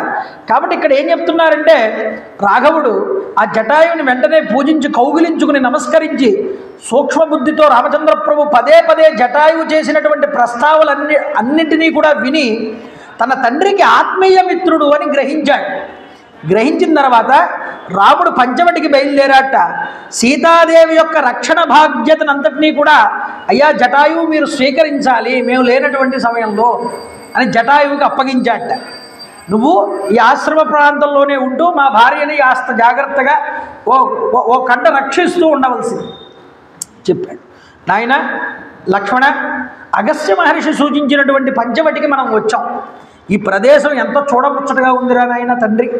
అరణ్యాల్లో ఆశ్రమానికి తగినటువంటి స్థలాన్ని చక్కగా మనం గుర్తించడంలో నువ్వు నేర్పరివి నాకన్నా.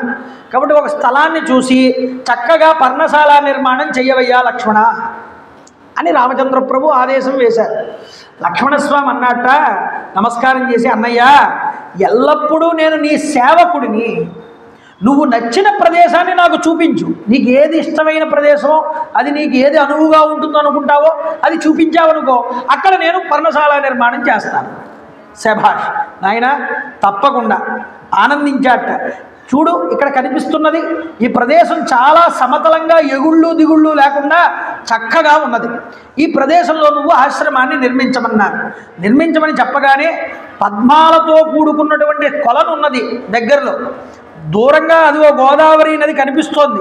కాబట్టి ఇదంతా మనకి పూజ చేసుకోవడానికి కానీ, అనుష్ఠానం చేసుకోవడానికి కానీ, తపస్సు చేసుకోవడానికి కానీ అనువైనటువంటి ప్రదేశము.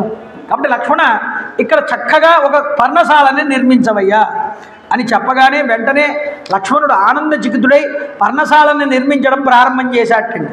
ఎలా చేశాటండి?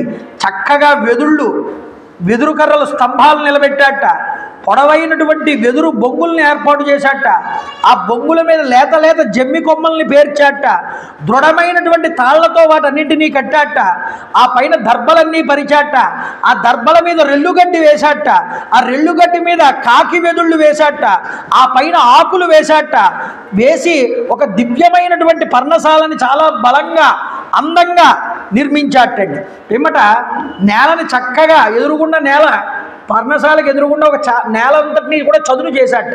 చదును చేసి చక్కగా రామచంద్ర ప్రభువుకి అనుకూలంగామైనటువంటి కుటీర నిర్మాణం, యోగ్యమైనటువంటి నిర్మాణాన్ని రూపొందించి పర్ణశాల నిర్మాణం పూర్తి చేసిన తర్వాత ఆ లక్ష్మణస్వామి గోదావరి నదికి వెళ్ళి అక్కడ శుభ్రంగా చెమటలు పట్టేసే ఒళ్ళంతా లక్ష్మణుడికి స్నానం చేసి వచ్చేటప్పుడు కొన్ని పద్మాలన్నింటినీ, కొలంలో ఉన్న పద్మాలని కోసుకుని చేత్తో పట్టుకుని కొన్ని ఫలాలని కూడా ఏరుకుని తినడానికి వీలుగా అన్నీ పట్టుకుని వచ్చాటండి.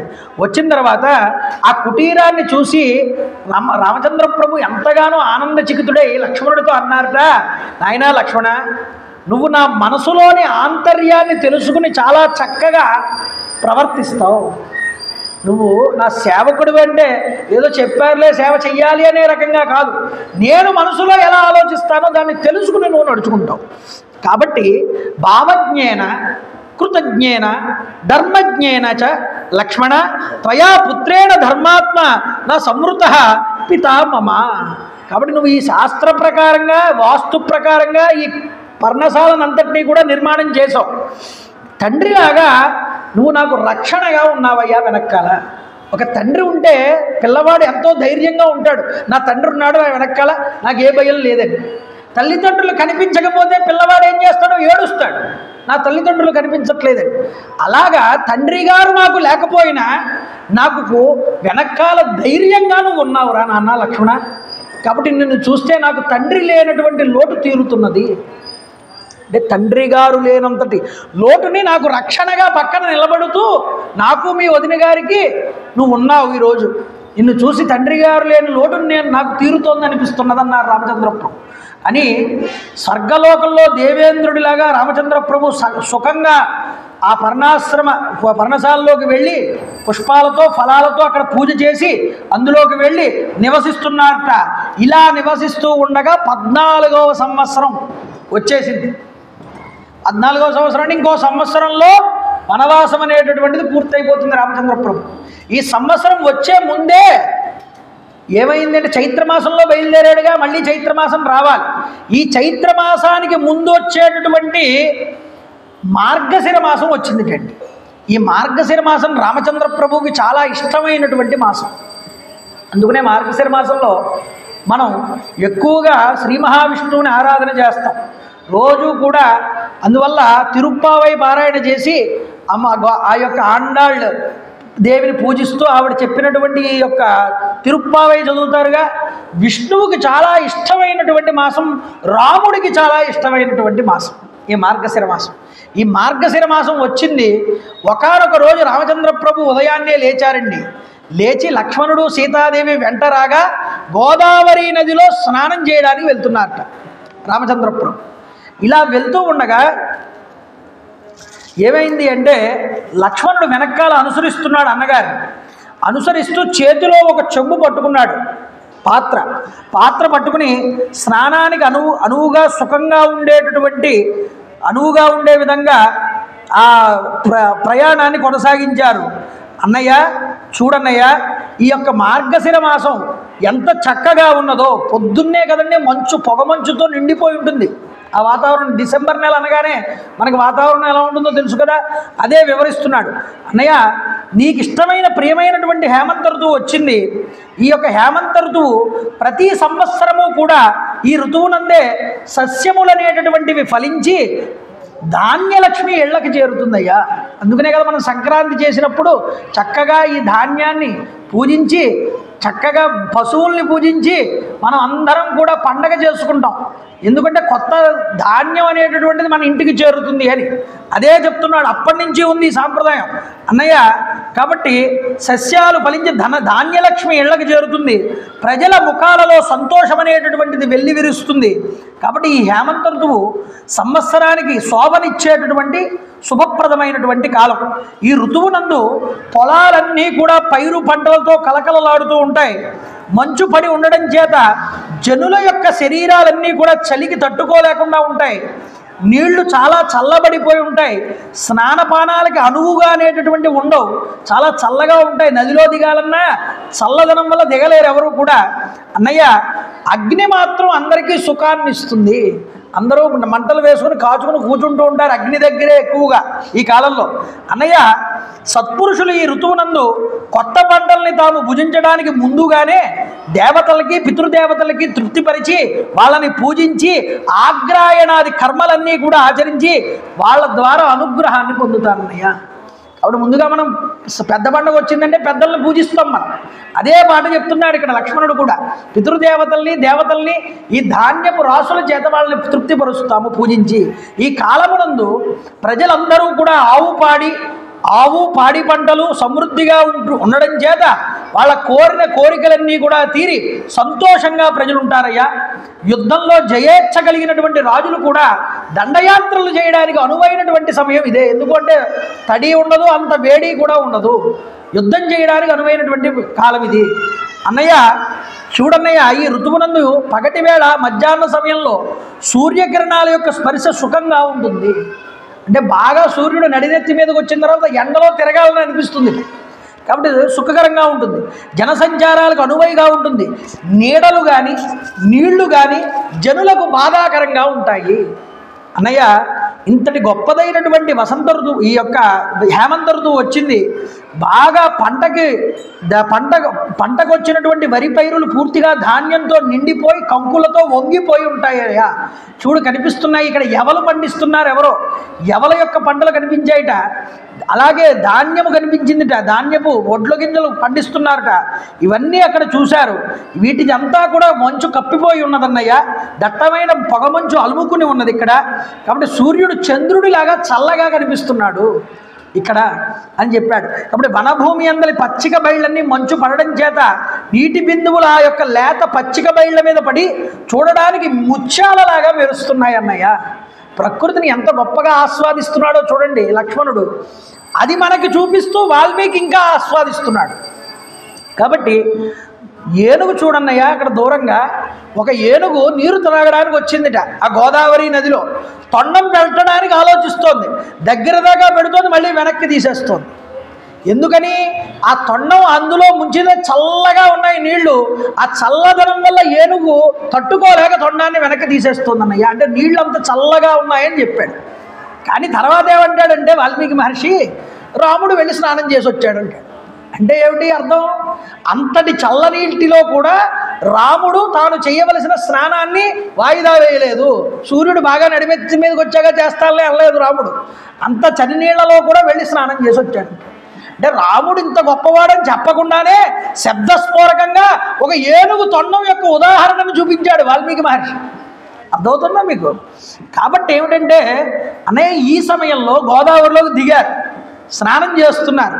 స్నానం చేస్తూ ఉండగా లక్ష్మణుడు అన్నట్ట అన్నగారితో, అన్నయ్య, భరతుడు ఈ సమయంలో చాలా పొద్దున్నే లేచి తన పరివారాన్ని వెంట పెట్టుకుని మనలాగే గోదావరికి వచ్చినట్లుగా తను కూడా సరయూ నదికి వెళ్ళి స్నానం చేస్తూ ఉంటాడు అన్నయ్య. తను కూడా మనలాగా మునియాశ్రమ ధర్మాలను అవలంబిస్తున్నాడు కదా. కానీ చాలా సుకుమారుడు, ఎప్పుడూ కూడా ఎక్కువ కష్టపడే మనస్తత్వం కాదు భరతుడిది.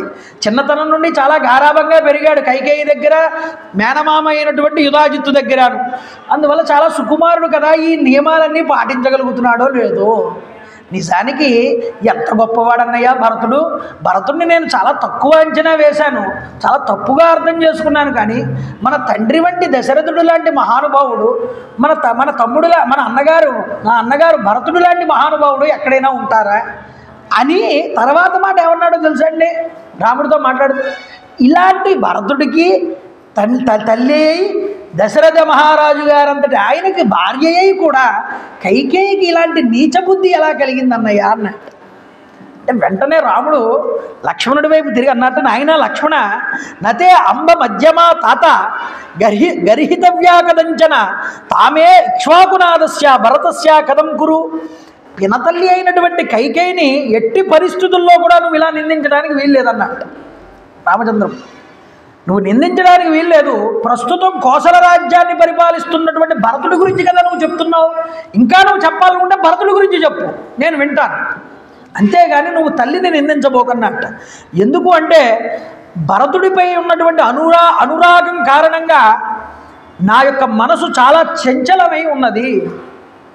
భరతుడు మాట్లాడిన మాటలు నా మనస్సులో ఇంకా మెదులుతూనే ఉన్నాయి. కాబట్టి నాయన, మృదుమధురమైనటువంటి హృదయానికి హత్తుకునేటటువంటి మనసును ఆహ్లాదపరిచేటటువంటి అతని మాటలు నాకు గుర్తునిస్తున్న కొద్దీ నేను చాలా చింతాక్రాంతుడిని అవుతున్నానయ్యా. వచ్చి అంత బతిమాలాడండి అన్నగారిని. ఆ మాటలన్నీ మెదులుతున్నాయి రామచంద్ర ప్రభువుకు మదిలో. కాబట్టి అన్నాడు, లక్ష్మణ, బుద్ధిమంతుడైనటువంటి భరతుడు, వీరుడైనటువంటి శత్రుఘ్నుడు, నువ్వు నేను మరలా ఎప్పుడు మనందరం కూడా కలిసి ఒక చోట ఉంటామో కదా అని రాముడు మాట్లాడాడు. ఈ విధంగా కలత చెందుతూ ఎప్పుడు మళ్ళీ తన తమ్ముళ్ళని కలుసుకుంటానో అనేటటువంటి బాధతో రామచంద్ర ప్రభు ఆ గోదావరి తీరం దగ్గర స్నానం చేసి ఒడ్డు మీదకి వస్తున్నట్టు. చేరాడు ఒడ్డు మీదకని చెప్పేయచ్చు వాల్మీకి. అలా చెప్తే ఇంక వాల్మీకి ఎందుకు అవుతాడండి? ఆయన అన్నాడు, రామచంద్ర ప్రభు నదిలో స్నానం చేసి పైకి వస్తూ ఉంటే పక్కన ఇటువైపు సీతాదేవి నిలబడి వస్తోంది పైకి, ఇటువైపు లక్ష్మణుడు ఉన్నాడు, ఆయన నడుచుకుంటూ వస్తున్నాడు. వాల్మీకి ఎలా దర్శనం చేశాడో చూడండి, చెప్తున్నాడు. కృతాభిషేకస్య రరాజరామ సీతా ద్వితీయ సహలక్ష్మణేన కృతాభిషేకో గిరిరాజపుత్ర్య రుద్రస్సనంది భగవాన్ ఈశః. ఏమండి గొప్ప మాట! అప్పుడే అభిషేకం పూర్తి చేసుకుని స్నానం చేసి వస్తున్నటువంటి పరమేశ్వరుడికి పక్కన ఇటు అమ్మవారు ఇటు నందీశ్వరుడు ఉంటే, పరమేశ్వరుడు నదిలో స్నానం చేసి పైకి వస్తూ ఉంటే ఎలా కనిపిస్తాడో అలా రాముడు కనిపిస్తున్నాడు అన్నాడు వాల్మీకి మహర్షి. చూడండి ఎంతటి దర్శనం అది. నిజానికి మనమా విష్ణువు గొప్పవాడా శివుడు గొప్పవాడా అని కొట్టుకుంటూ ఉంటాం. కానీ వాల్మీకి దర్శనం ఎలా జరిగింది? రాముడి యందు శివ దర్శనం జరిగింది. ఇది గ్రహించండి అయ్యా. శివుడు గొప్ప విష్ణువు గొప్ప అన్నదంతా ఒకటే పదార్థం. అందుకనే ఒకరిలో ఇంకో దర్శనం జరుగుతోంది ఇక్కడ మహాత్ములందరికీ. భాగవతం చేస్తున్నప్పుడు కృష్ణుడిలో రామదర్శనం అవ్వలేదా పోతనామాచ్యుల వారికి? అందుకనే రామానుగ్రహంతో కృష్ణ కథని రాశాడు. మహాత్ములందరూ తరించిపోయారు. హరిహరాత్మకమైనటువంటి శివ విష్ణు అభేదమైనటువంటి హరిహరమూర్తిని పూజించాడు ఈ యొక్క తిక్కన గారు. పూజించి భారతాన్ని రచించాడు మొకటాయమానంగా, విశృంఖలంగా రచించాడండి. విరాట పర్వం నుంచి మొదలుపెట్టి పూర్తి చేసేశాడు భారతాన్ని అంతటిని. ఎందుకని? హరిహరాత్మకమైనటువంటి ఉపాసన నాది అని చెప్పుకున్నాడు. కాబట్టి శివ విష్ణువుల్ని అభేదంగా ఎవడైతే చూడగలుగుతాడో వాడు తరిస్తాడు. అందువల్ల వీళ్ళు గొప్ప వాళ్ళు గొప్ప అంటే ఎవడి మాటలు మీరు నమ్మక్కర్లేదు. మన దృష్టిలో పరమేశ్వరుడన్నా విష్ణువన్నా ఒకే స్థాయికి చెందిన ఒకే పరమాత్మ స్వరూపము. అది వాల్మీకి సుస్పష్టం చేశాడు ఇక్కడ. చూడండి, ఇలా చేసిన తర్వాత సీతాలక్ష్మణులు నదీ తీరానికి వచ్చేశారు. ఆ ఆశ్రమంలోనే కాలం గడుపుతున్నారు. ఇలా హాయిగా కాలం గడుపుతూ ఉండగా ఋషులందరూ వస్తున్నారట ఆశ్రమానికి. సాయం సంధ్యా సమయం అయ్యేటప్పటికీ ఇలాగే ఋషులందరూ కూడా కూర్చుంటే రామచంద్ర ప్రభు కూడా వాళ్ళకి ఎదురుగా కూర్చుంటున్నారట. కూర్చుని ఉవాస సుఖితస్తత్ర పూజ్యమానో మహర్షిభి లక్ష్మణేన సహభ్రాత్ర చకార వివిధ కథాః. లక్ష్మణుడు సీతాదేవి రామచంద్ర ప్రభు చక్కగా మీరు అలా కూర్చున్నారో అలా కూర్చుని ఋషులందరూ చెప్పేటటువంటి మంచి మంచి పురాణ కథలన్నీ కూడా వింటున్నారు. చూసారా, రాముడు వినేవాడండి పురాణం. శివుడు రోజు ఓ గంట సేపు అమ్మవారికి పురాణం చెప్తాడు. కార్తవీర్యార్జునుడు రోజు పురాణం వినేవాడు. పురాణాలు చదివితే తెలుస్తుంది. దత్తాత్రేయ స్వామి వారు రోజు పురాణం ఉపదేశించేసేవారు శిష్యులకి. అంతేకాదు కృష్ణ పరమాత్మ రోజు ఒక గంట పురాణం వినేవాడు. పురాణం దేవతలు కూడా విడిచిపెట్టలేదండి. పురాణం వినడం వల్ల ఎన్నో విషయాలు తెలుస్తాయి. మానవుడికి. ధర్మరాజు అంతటి వాడు అరణ్యవాసం చేస్తూ ఋషులు చెప్పేటటువంటి ఎన్నో పురాణ విషయాలు విన్నాడు. కాబట్టి మహాత్ములు ఏ మార్గాన్ని అవలంబించారో అవి మనం పట్టుకోవాలి. అందుకోసం మనం పురాణ శ్రవణం చేయాలి. అర్థమవుతుందా? కాబట్టి ఇలాగ కథాశ్రవణాలతో కాలం గడిచిపోతూ ఉండగా ఒకరోజు హీరోయిన్ ఎంటర్ అవుతుంది. ఆయన కూర్చున్నాడు. రామచంద్ర ప్రభు ఇలాగే కథలు అవి వింటూ చక్కగా ఆశ్రమం దగ్గర కూర్చుని ఉంటే అప్పుడే కాలేజీ నుంచి వస్తుంది మంచి యువతి. టిప్ టాప్గా రెడీ అయ్యింది ఆవిడ. ఆ అరణ్యంలో విహరిస్తోంది. విహరిస్తూ రాముణ్ణి చూసింది. చూడండి, తథాసీన్ అస్య రామస్య కథా సంసక్త చేతసః తం దేశం రాక్షసీ కాచిత్ అజగామ ఎదృశ్చయ. ఒక రాక్షసి ఆ రాముణ్ణి చూసి ఆయన దగ్గరికి వచ్చింది. ఎవరివిడ? సాతు శూర్పణకా నామ దశగ్రీవస్య రాక్షసః భగినీ రామమాసాధ్య దదర్శ త్రిదశోపమం. ఇక్కడికి వచ్చినటువంటి ఆ రాక్షసి పేరు శూర్పణక. చూడండి, ఆమె రాక్షసరాజు అయినటువంటి దశకంఠుడైనటువంటి రావణాసురుడి యొక్క చెల్లెలు. ఆమె దేవేంద్రుడి వలె విరాజిల్లుతున్నటువంటి రామచంద్ర ప్రభువు దగ్గరికి వచ్చి కన్నా ఆర్పకుండా చూస్తోంది రాముడు. రాముడిని చూస్తూ అనుకుందిట మనసులో, ఏమిటి ఎంత అందంగా ఉన్నాడు, చూడగానే మోహించింది. అసలే రాక్షసులకి కామ వికారం ఎక్కువగా ఉంటుంది, అందున పుంసామోహన రూపుడు. ఈయన మామూలు అందగాడు కాదు. అంటే బ్యూటీ అనుకుంది చూడగానే. అనుకుని అంటోంది, మనసులో అనుకుంటోంది ఆవిడ ముందు, సోమరస్కం మహాబాహుం పద్మపత్ర నిభేక్షణం ఆజానుబాహుం దీప్తాస్యం అతీవ ప్రియదర్శనం గజ విక్రాంత గమనం జటామండలధారిణం సుకుమారం మహాసత్వం పార్థివ వ్యంధ్యేన నాన్వితం అన్నాడు. అంది, మనసులో అనుకుంది. రాముడు విశాలమైన వక్షస్థలంతో విశాలమైన నేత్రాలతో ఉన్నట్ట, భుజబలంతో ఉన్నట్ట, తామర రేకుల వంటి కన్నులున్నాయట, ఆజానుబాహుడుట, ఆయన చేతులు మోకాళ్ళ దాకా ఉన్నాయట, అంతటి ఆజానుబాహుడు. అలాగే ఆయన జటాజూటంతో మెరిసిపోతున్నట్ట, ఏనుగులాగా ఉన్నట్ట గంభీరంగా. అలాగే రాజలక్షణాలతో విలసిల్లుతున్నట్ట, నల్ల కలువలాగా, నల్లటి కలువ ఎలా ఉంటుందో నీలవర్ణంలో అలా శ్యామవర్ణంలో మెరుస్తున్నట్ట, మన్మధుడి వంటి సౌందర్యంతో ఉన్నట్ట, దేవేంద్ర వైభవంతో ఉన్న ఈ రాముణ్ణి చూసి రాక్షసి మోహాన్ని పొందింది. అక్కడ దాకా మాట్లాడి వదిలితే సరిపోతుంది వాల్మీకి మహర్షి. ఇంత రామాయణంలో ఇంత సీరియస్ మ్యాటర్ జరుగుతూ ఉంటే ఆయన కామెడీ రాస్తాడు. వాల్మీకి చతురావైచిత్రి చాలా గొప్పదండి. చూడగానే అబ్బా ఏమున్నాడురా, ఇతడు నాకు భర్త కావాలి అనుకుంది ఈ యొక్క రాక్షసి. నువ్వు అనుకుంటే సరిపోతుందా, చూసేవాళ్ళు కూడా అనుకోవాలిగా అన్నాడు వాల్మీకి. వాల్మీకి యొక్క రచనా వైచిత్రి చూడండి. ఇక్కడ చూడగానే ఇక్కడ రాక్షసి ఏవైతే అనుకుందో రాముణ్ణి, రాక్షసి అనుకున్నది ఒక ఎత్తు, వాల్మీకి అనుకున్నది ఇంకా ఒక ఎత్తు. వీళ్ళిద్దరినీ పక్క పక్కన ఒకే పెళ్లిపేటల మీద కూర్చోబెట్టేశాడు వాల్మీకి. కూర్చోబెట్టేసి అంటాడు, ఏం పెయిర్రా బాబు ఇది చూడ్డానికి అంటాడు. చూడముచ్చటగా ఉందండి జంట అంటాంగా మనం, మరి ఈ జంట ఎలా ఉందో చూద్దాం రండి అంటున్నాడు వాల్మీకి. ఎలా ఉన్నారు ఈ ఇద్దరిని పక్కన పక్కన కూర్చోబెడితే అంటే సుముఖం దుర్ముఖీ రామం వృత్తమధ్యం మహోదరి విశాలాక్షం విరూపాక్షి సుకేశం తామ్రమూర్ధజ ప్రీతిరూపం విరూపాస సుస్వరం భైరవస్వర తరుణం దారుణీ వృద్ధ దక్షిణం వామభాషిణి న్యాయవృత్తం దుర్వృత్తా స్త్రీ ప్రియ అప్రియ దర్శన శరీర జసమావిష్ట రాక్షసీ వాక్యమబ్రవీత్.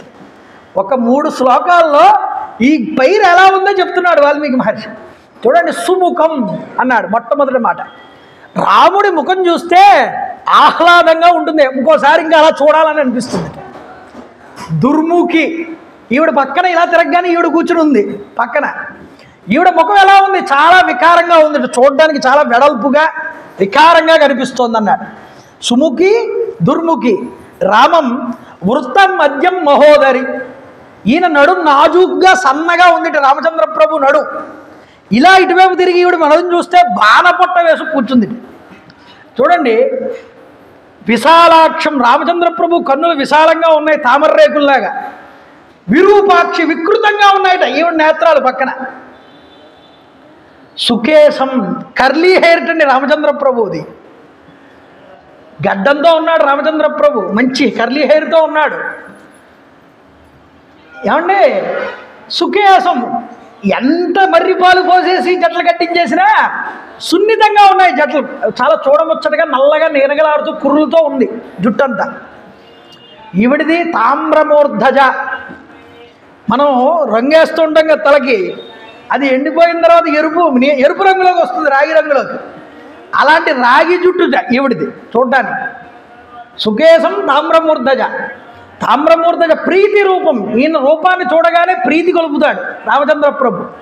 అంతే విరూపాస, వికృతమైనటువంటి రూపం ఈవిడిది, రాక్షస రూపం. సుస్వరం, ఆయన మాట్లాడుతుంటే ఎంతో మధురంగా ఉంది రామచంద్ర ప్రభు. ఈవిడ భైరవస్వర, గాడిద అరిచినట్లుగా ఉందిట ఈవిడ మాట, కుక్కలు అరిచినట్లుగా ఉన్నాయిట. ఏమండి తరుణం, చాలా యవ్వనంలో ఉన్నాడు రామచంద్ర ప్రభు. దారుణి వృద్ధ, ఎంత ముసల్లో ఈవిడికే తెలియదుట, అంత ముసలిది ఈవిడ పక్కన. చూడండి దక్షిణం వామభాషిణి, ఈయన మాట్లాడితే మంచి మాటలు మాట్లాడతాడు రామచంద్ర ప్రభు, ఆవిడ మాట్లాడేవన్నీ చండాల మాటలే, మాట మంచిది కాదు ఆవిడది. ఏమండి న్యాయవృత్తం, ఈవిడది, ఈయన న్యాయ మార్గం రామచంద్ర ప్రభుది. ఈవిడది సుదుర్వృత్త, ఈవిడ యొక్క వృత్తాంతం కానీ బ్యాక్గ్రౌండ్ కానీ ఈవిడ నడిచే నడక కానీ అన్నీ కూడా దుర్మార్గపు పనులే అన్నీ. ప్రియం అప్రియ దర్శన, ఈయన ప్రియంగా కనిపిస్తున్నాడు, ఆవిడ చాలా దారుణంగా కనిపిస్తోంది. ఇలాంటి పైరు ఎలా కుదురుతుందయ్యా వివాహం?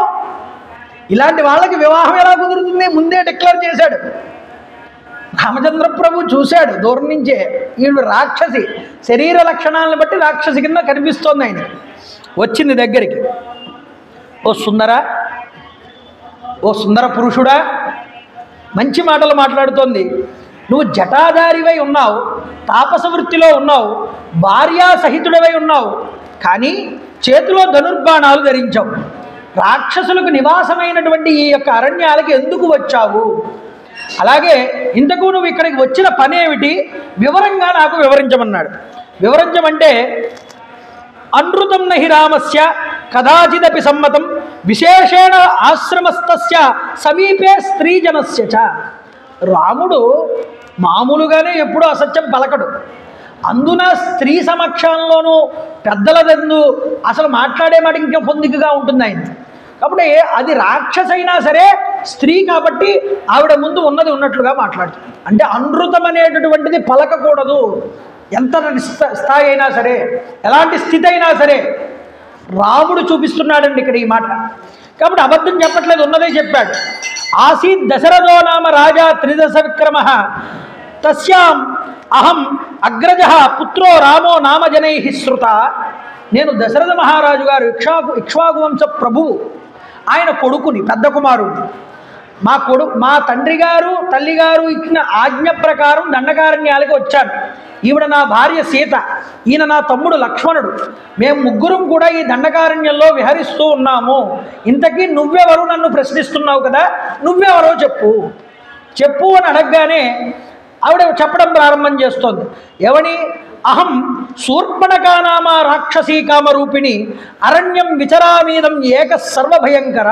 నా పేరు శూర్పణక, నేను ఒక రాక్షస స్త్రీని, అది కూడా చెప్పిందండి. నేను కామరూపిణ్ణి అంటే నా ఇష్టమైన రూపంలోకి నేను మారగలను. అయితే అరణ్యం విచరామీదం ఏక సర్వభయంకర, ఈ అరణ్యంలో హాయిగా విహరిస్తూ సకల ప్రాణుల్ని నేను భయాన్ని గురి చేస్తూ ఉంటాను అని చెప్తోంది. రావణో నామమే భ్రాత బలీయాన్ రాక్షసేశ్వర. రావణాసురుడు అంటే నీకు తెలిసే ఉంటుంది, నేను మళ్ళీ చెప్పక్కర్లేదు, మొత్తం అంతా కూడా అందరికీ తెలిసిన వాడే మా అన్నయ్య. అలాంటి రావణాసురుడికి నేను సోదరుని. నాకు ఇంకొక అన్నగారున్నాడు. ఎవరు? వీరో విశ్రవస పుత్రో యదీతే సోత్రమాగత ప్రవృద్ధ నిద్రశ్చ సదా కుంభకర్ణో మహాబల.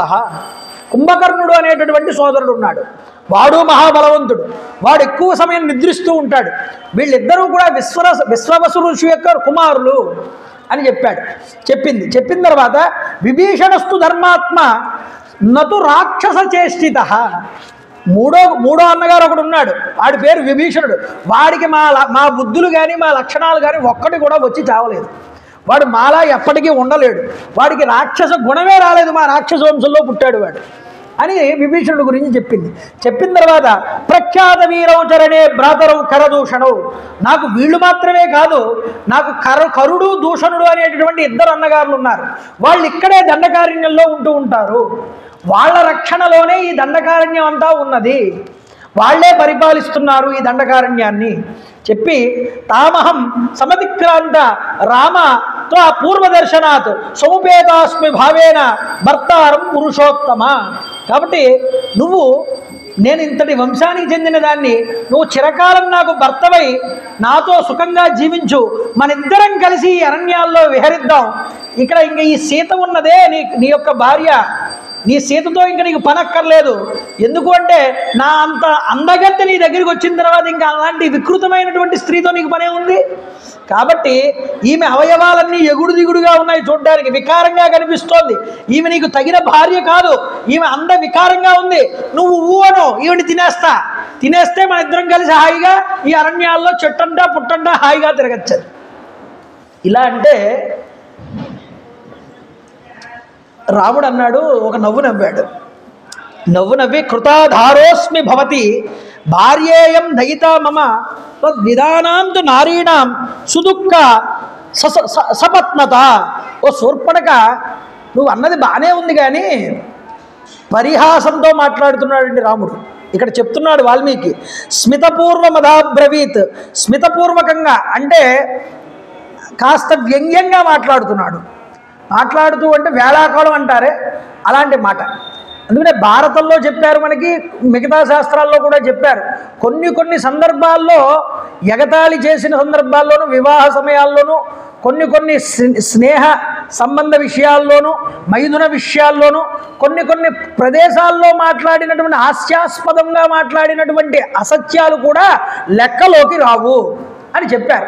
కాబట్టి ఇందులో ఒక స్త్రీ, అందులో రాక్షస స్త్రీ కదా, ఆవిడ్ని కాస్త హేళన చేస్తూ మాట్లాడారు రామచంద్ర ప్రభు. అది అబద్ధంలోకి రాదని చూపించారు. కాబట్టి ఆయన మాట్లాడుతున్నారు, ఏమంటున్నారంటే, ఈవిడ నా యొక్క భార్య, నీ వంటి స్త్రీలకి నిన్ను పెళ్లి చేసుకున్నాననుకో, ఈవిడ నీకు సవతి అవుతుంది. సవతి పోరు అనేటటువంటిది స్త్రీలకి చాలా ఇబ్బంది కదా. కాబట్టి నువ్వు ఈ సవతి పోరు పడలేవు, అది చాలా దుఃఖాన్ని ఇస్తుంది. కాబట్టి అదిగో అక్కడ చూడు, తనుజస్వేషమే భ్రాత శీలవాన్ ప్రియదర్శన, అతడు నా తమ్ముడు, అతడు చాలా గొప్పవాడు, శీలం ఉన్నటువంటి వాడు. శ్రీమానకృద్ధారస్య లక్ష్మణో నామ వీర్యవాన్, అతడి పేరు లక్ష్మణుడు.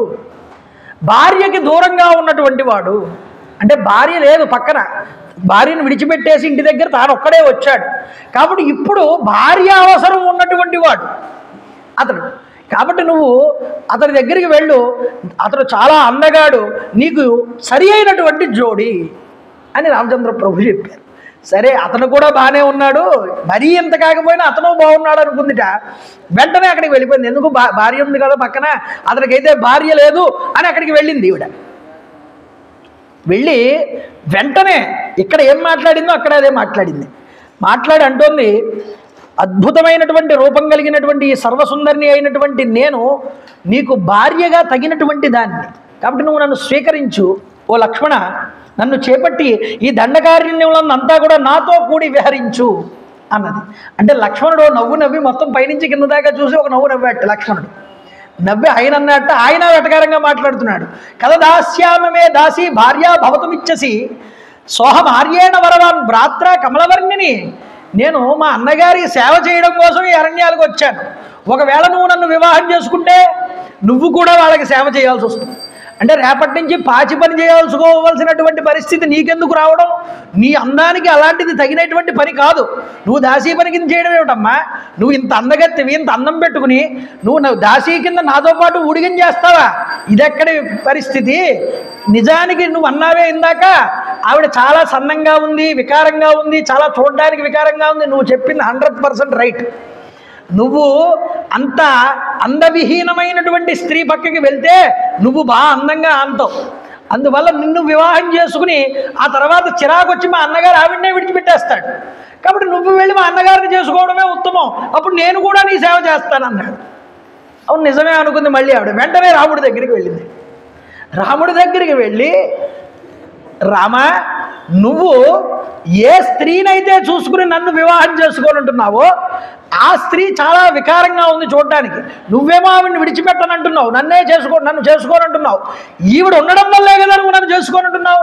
కాబట్టి ముందు నేను ఈవిడిని తినేస్తాను, తర్వాత నేను నిన్ను వివాహం ఆడతాను, అప్పుడు ఇద్దరం కలిసి తిరగచ్చని వెంటనే ఆ మాట చెప్పి ఒక్క ఉదుటున సీతాదేవి మీదకి ఎగిరింది. రామచంద్ర ప్రభు అప్పటిదాకా వేళాకోళమే అనుకున్నాడు పాపం. ఆయన ఇంతగా ఇచ్చానికి దిగుతుందని అనుకోలే. ఒక్కసారి లేచి హూంకారం చేశారట రామచంద్ర ప్రభు. ఎప్పుడైతే హూంకారం చేశారో అంత వేదపడిపోతున్న ఈ రాక్షసి కూడా ఒకసారి ఆగిపోయింది. లక్ష్మణుడు కేసి తిరిగారట. ఎవరితోనైనా సరే వేళాకోళం అనేటటువంటిది ఒక పరిమితి వరకే ఉండాలయ్యా లక్ష్మణ, మనం అనవసరంగా దీనితో వేళాకాలం వాడి తప్పు పని చేసాం, ఇది చాలా క్రూర స్వభావం కలిగినటువంటిది, నీ విధానంగానే దీన్ని సత్కరించమన్నారు రామచంద్ర. సత్కరించమంటే వెంటనే రామచంద్ర ప్రభు పక్కన బంగారపు వరలో ఒక ఖడ్గం ఉందిట.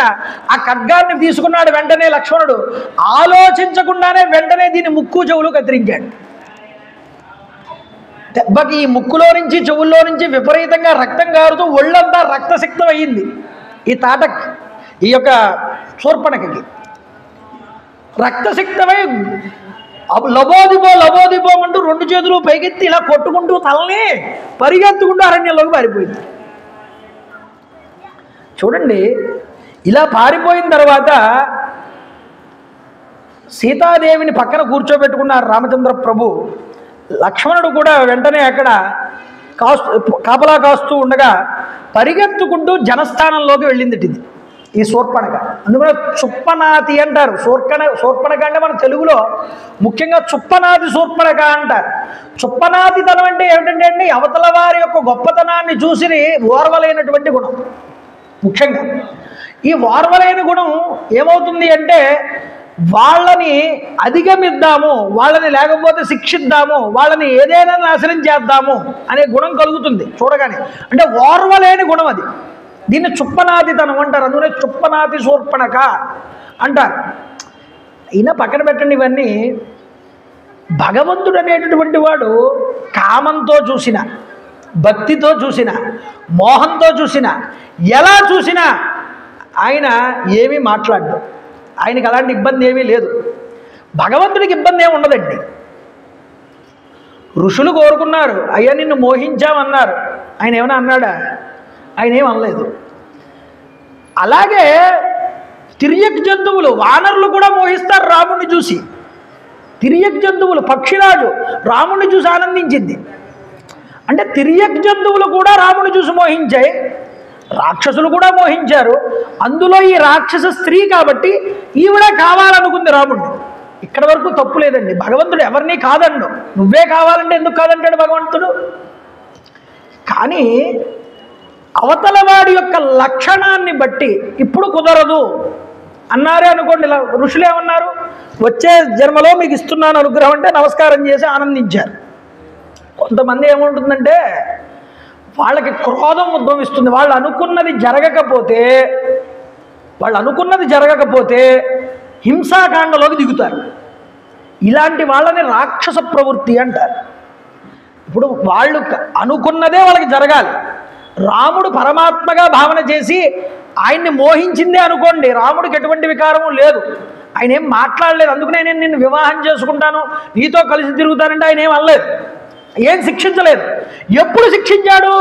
హింసలోకి దిగిన తర్వాత శిక్షించాల్సి వచ్చింది. అర్థమవుతుంది?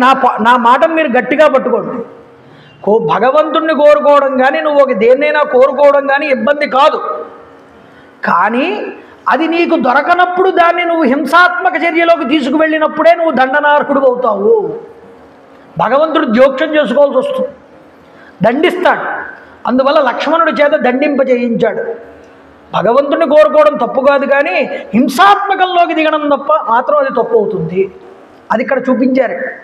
అందువల్ల ఏం చేసిందంటే దాని చుప్పనాదితనాన్ని అంతటినీ ఎక్కడ చూపించిందంటే కరుడు దగ్గరికి వెళ్ళి చూపించింది. కరుడు జనస్థానానికి అంతటికి అధికారి కదా వాడి దగ్గరికి వెళ్ళింది. వెళ్ళిన తర్వాత శూర్పణఖ ఆకాశంలో పిడుగు పెడితే నేల మీద ఎలా పడుతుందో అలా పడింది కాళ్ళ దగ్గర, కరుడు కాళ్ళ దగ్గర. కరుడు అన్నట్ట, ఏమో సోదరి శూర్పణఖ, నీ బలపరాక్రమాలు సాటి లేనివి కదా, నువ్వు కామరూపిణివి కదా, ఇలాంటి నిన్ను ఇంత దారుణమైనటువంటి దుస్థితికి తీసుకొచ్చిన వాళ్ళు ఎవరు అని అడిగాడు. అడిగితే ఆవిడంటోంది, అన్నయ్య దండకారణ్యంలో 2 రాజకుమారులు వచ్చారు, వాళ్ళని నేను చూశాను.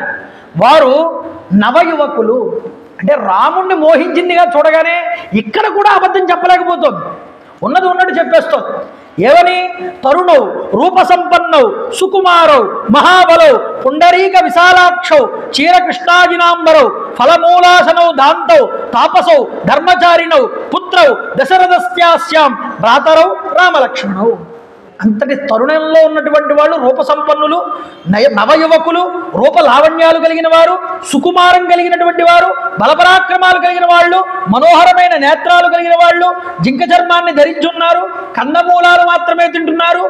అయ్యా, దశరథ మహారాజు గారి యొక్క కుమారులు వాళ్ళిద్దరూ అన్నదమ్ములు రామలక్ష్మణులు, గంధర్వరాజుల్లాగా ఉన్నారు, చూడ్డానికి రాజచిహ్నాలతో ఉన్నారు, దేవతలలో మనుష్యుల్లాగా కనిపిస్తున్నారు, దేవతా రూపాల్లో ఉన్న మనుష్యుల్లాగా కనిపిస్తున్నారు. కాబట్టి వారి చెంత ఒక దివ్యమైనటువంటి ఒక స్త్రీ ఉన్నది. ఆవిడ చాలా అందగత్తే. ఆవిడ రాముడి దగ్గర ఏమన్నది? ఆవిడ అందాన్ని ఓర్చుకోలేక ఇవిడ ఏమిటి ఇంత వికారంగా ఉన్నదండి. అన్నగారి దగ్గరికి వచ్చేటప్పటికి ఆవిడ చాలా సౌందర్యంగా ఉన్నది. ఆవిడని రక్షించడంలో నేను ఈ విధంగా వాళ్ళు రక్షిస్తున్నారు, ఆవిడని తినేద్దాం అనుకునే లోపు నాకు ఈ పరిస్థితి ఏర్పడింది చెప్పింది. ఇప్పుడు నీదే కదే తప్పంటాడుగా అన్నగారు, వాళ్ళు అంత మంచివాళ్ళు, ఇంత గొప్పగా ఉన్నారు, అంత గొప్పగా ఉన్నారన్నావని. ఇప్పుడు ఏం మాట మారుస్తుందంటే వెంటనే నేను ఎలాగైనా వాళ్ళ యొక్క రక్తాన్ని తాగాలి ఈరోజు. నువ్వు తీసుకొస్తావా తీసుకురావా? ఎందుకంటే నేను వాళ్ళని పొందుదామంటే నాకు అడ్డొచ్చింది ఆ స్త్రీని చంపుదామనుకుంటే వాళ్ళు నన్ను శిక్షించారు, ఇలాగా నాకు ఈ దుస్థితి వచ్చింది. ఇప్పుడు నేను వాళ్ళ రక్తాన్ని తాగాలనుకుంటున్నాను. ముందు పొగిడేసి అయ్యయ్యో ఇలా పొగిడేస్తున్నానండి అంటే పరమాత్మ యందు ఎవరైనా రమించాల్సిందేనండి, వాళ్ళు రాక్షసులైనా అంతే. అయిందా? మా గురువుగారు రామాయణం చెప్తున్నారు, 1945వ సంవత్సరం. ఆయన ప్రవచనం చెప్పే కొత్త రోజులు అవన్నీ. క్విట్ ఇండియా ఉద్యమం జరుగుతోంది. క్విట్ ఇండియా ఉద్యమం జరుగుతూ ఉంటే ఈయన రోజు రామాయణం చెప్తున్నారు. అక్కడ మేడ మీద వీల్ చైర్ ఒకటి వేసుకుని ఒక ఆంగ్లేయుడు రోజు ఈ రామాయణం వినేవాట. రోజు రామాయణం వింటున్నాడు ఆయన. రామాయణం పూర్తి అయిపోయింది, ఇంక రేపటి నుంచి రామాయణం ఇంక జరగదు, అయిపోయింది వాళ్ళతో. తర్వాత రోజు రామాయణం జరగకపోయేటప్పటికి గుమస్తాన్ని పిలిచి రోజు ఒక ఆయన చెప్తున్నారు కదా అక్కడ, ఈరోజు చెప్పట్లేదు ఏమిటని అడిగట. అడిగితే ఇవాళతో అయిపోయిందండి కార్యక్రమం అదండి. ఆయన చెప్పింది ఏమిటి గ్రంథం, ఆ గ్రంథం నాకు కావాలి, ఆయన తీసుకురా ఒకసారి ఇక్కడికి అన్నారు. ఆ బ్రిటిష్ వారు పిలిస్తే మా గురువు గారు వెళ్తే అడిగారట, ఇది ఎక్కడ దొరుకుతుంది గ్రంథము అని. ఏమండి, ఆయన ఫలానా పుస్తకం అండి, మీరు తెప్పించుకోండి, ఇంగ్లీష్లో దీన్ని తర్జుమా చేశారు, మీరు తెప్పించుకొని చదువుకోండి అని మా గురువు గారు చెప్పారు. ఎందుకు చెప్తున్నానంటే ఈ మాట, వాడు ఎవడో ఆంగ్లేయుడు, భాష కూడా వాడికి తెలియదు, కానీ వాడికి రామాయణం వినగానే అది వినాలి అని వాడికి అనిపించింది. అనిపించండి ఎందుకు అనిపించిందండి అంటే భగవంతుడి కథ ఏ సాంప్రదాయంలో ఉన్నవాడైనా ఏ మతంలో ఉన్నవాడైనా ఆకర్షితుడవుతాడు. ఇక్కడ రాక్షసైనా సరే రాముడి యందు ఆకర్షితురాలై రాముడిని పొగిడినట్టు అయ్యే ఇలా పొగిడేస్తున్నాను ఏమిటని, నాకు కావాల్సింది వాళ్ళ పొగడ్తలు కాదు, వాళ్ళ గురించి గొప్పలు చెప్పడం కాదు, నాకు వాళ్ళ రక్తం కావాలి. తర్వాత మళ్ళీ మార్చుకుని మనస్సు, నాకు రక్తం కావాలి, నువ్వు తెచ్చిస్తావా లేదా, నేను వాళ్ళ రక్తం తాగితే కానీ నిద్రపోనన్నది. ఇలా అంటున్నదని రామచంద్ర ప్రభువు దగ్గరికి 14 మంది రాక్షసుల్ని పంపించాడండి, మంచి దృఢమైనటువంటి వాళ్ళు. వీళ్ళు చాలు, వాళ్ళ ముగ్గురిని చంపి తీసుకొస్తారు, వీళ్ళతో పాటు నువ్వు కూడా వెళ్ళు, వచ్చేటప్పుడు వాళ్ళ మాంసం తింటూ వద్దు అని అన్నట్టు. రామాయణంలో చూస్తే 14 అనే సంఖ్య చాలా గొప్పది కదా అనిపిస్తూ ఉంటుంది. ఎందుకంటే కైక కోరుకున్నది 14 సంవత్సరాలు, మందర చెప్పింది కూడా 14 సంవత్సరాలు, రాముడు వచ్చింది 14 సంవత్సరాలు అరణ్యం. ఇప్పుడు 14వ సంవత్సరం ఎంటర్ అవుతోంది. 14వ సంవత్సరంలో 14 మంది రాక్షసుల్ని పంపించాడు. తర్వాత 14,000 మంది రాక్షసుల్ని సంహారం చేస్తాడు. ఏమిటి 14కి ఏదో ఉంది గొప్ప విశేషం మొత్తానికి. అయితే ఈ 14 మంది రాక్షసుల్ని చూడగానే దూరం నుంచే చూశాడు రామచంద్ర ప్రభు. లక్ష్మణ, మీ వదిన్ని చాలా జాగ్రత్తగా చూస్తూ ఉండి ఇక్కడే, నేను ఇప్పుడే వస్తానన్నాడు. కొద్దిగా ముందరికి వెళ్ళాడు, వాళ్ళకి ఎదురు వెళ్ళాడు రామచంద్ర ప్రభు. ఎదురు వెళ్ళి రెండ్రా ఇప్పుడు యుద్ధం చేద్దామని రామచంద్ర ప్రభు కవచాన్ని ఖడ్గాన్ని చేతికి కట్టుకుని నడానికి కట్టుకుని చేత్తో ధనస్సు పట్టుకుని వెళ్ళారు. వెళ్ళగానే ఈ 14 మంది బాణాలు వేశారు రామచంద్ర ప్రభు మీద. రాముడు 14 బాణాలు ఒకేసారి ధనస్సుకు సంధించి 14 మంది మీదకి వదిలేట్టాడు. ఈ 14 మందిలోకి ఈ బాణాలు వెళ్ళి గుచ్చుకుని ఒకేసారి నిహతులైపోయారట. కింద పడిపోయిన ఈ 14 మందిని చూసి భయచికితురాలైనటువంటి ఈ యొక్క శూర్పణఖ వెంటనే మళ్ళీ పరుగు పెట్టింది. వెళ్ళి కరుడు దగ్గరికి వెళ్ళేటప్పటికి ఏమైంది అన్నాడు. ఏమిటవడం 14 మందిని ఆర్పేహాడు. వెంటనే నువ్వు చేయగలవా చేయలేవా చెప్పు, లేకపోతే నేను నా రావణుడి దగ్గరికి వెళ్తాను. నేను కనుక ఈరోజు వాళ్ళ కనుక రక్తాన్ని కనుక నేను తాకపోతే నేను ఇక్కడే నీ ఎదురుకుండానే చచ్చిపోతాను. దీ మాత్రం దానికి ఎందుకంత ఏడుస్తావు, నేను ఇప్పుడే పంపుతాను సైన్యం, సర్వసైన్య అధ్యక్షులతో మాట్లాడి అందరితో పాటు నేనే వెళ్తాను యుద్ధానికని కరుడు యుద్ధానికి బయలుదేరుతున్నాడు. రేపు కర దూషణాది రాక్షసుల యొక్క సంహారం అనేటటువంటిది రామచంద్ర ప్రభు ఎలా చేస్తారన్నది రేపన్నటి రోజు సాయంత్రం వచ్చినప్పుడు మనందరం కూడా చెప్పుకుందాం. మారీచుడితో రావణాసురుడు ఏం మాట్లాడతాడన్నది కూడా రేపు తెలుసుకునేటటువంటి ప్రయత్నం చేద్దాం. నేను చెప్తాను, మీరు అందరూ కూడా చెప్పే ప్రయత్నం చేయండి. శ్రీరామ జయ రామ జయ జయ రామ, శ్రీరామ జయ రామ జయ జయ రామ, శ్రీరామ జయ రామ జయ జయ రామ, శ్రీరామ జయ రామ జయ జయ రామ, సీతారామ హనుమంత రామ సీతా హనుమంత,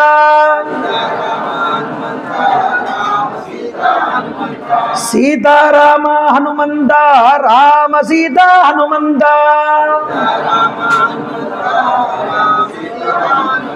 సీతారామ హనుమంత రామ సీతా హనుమంత,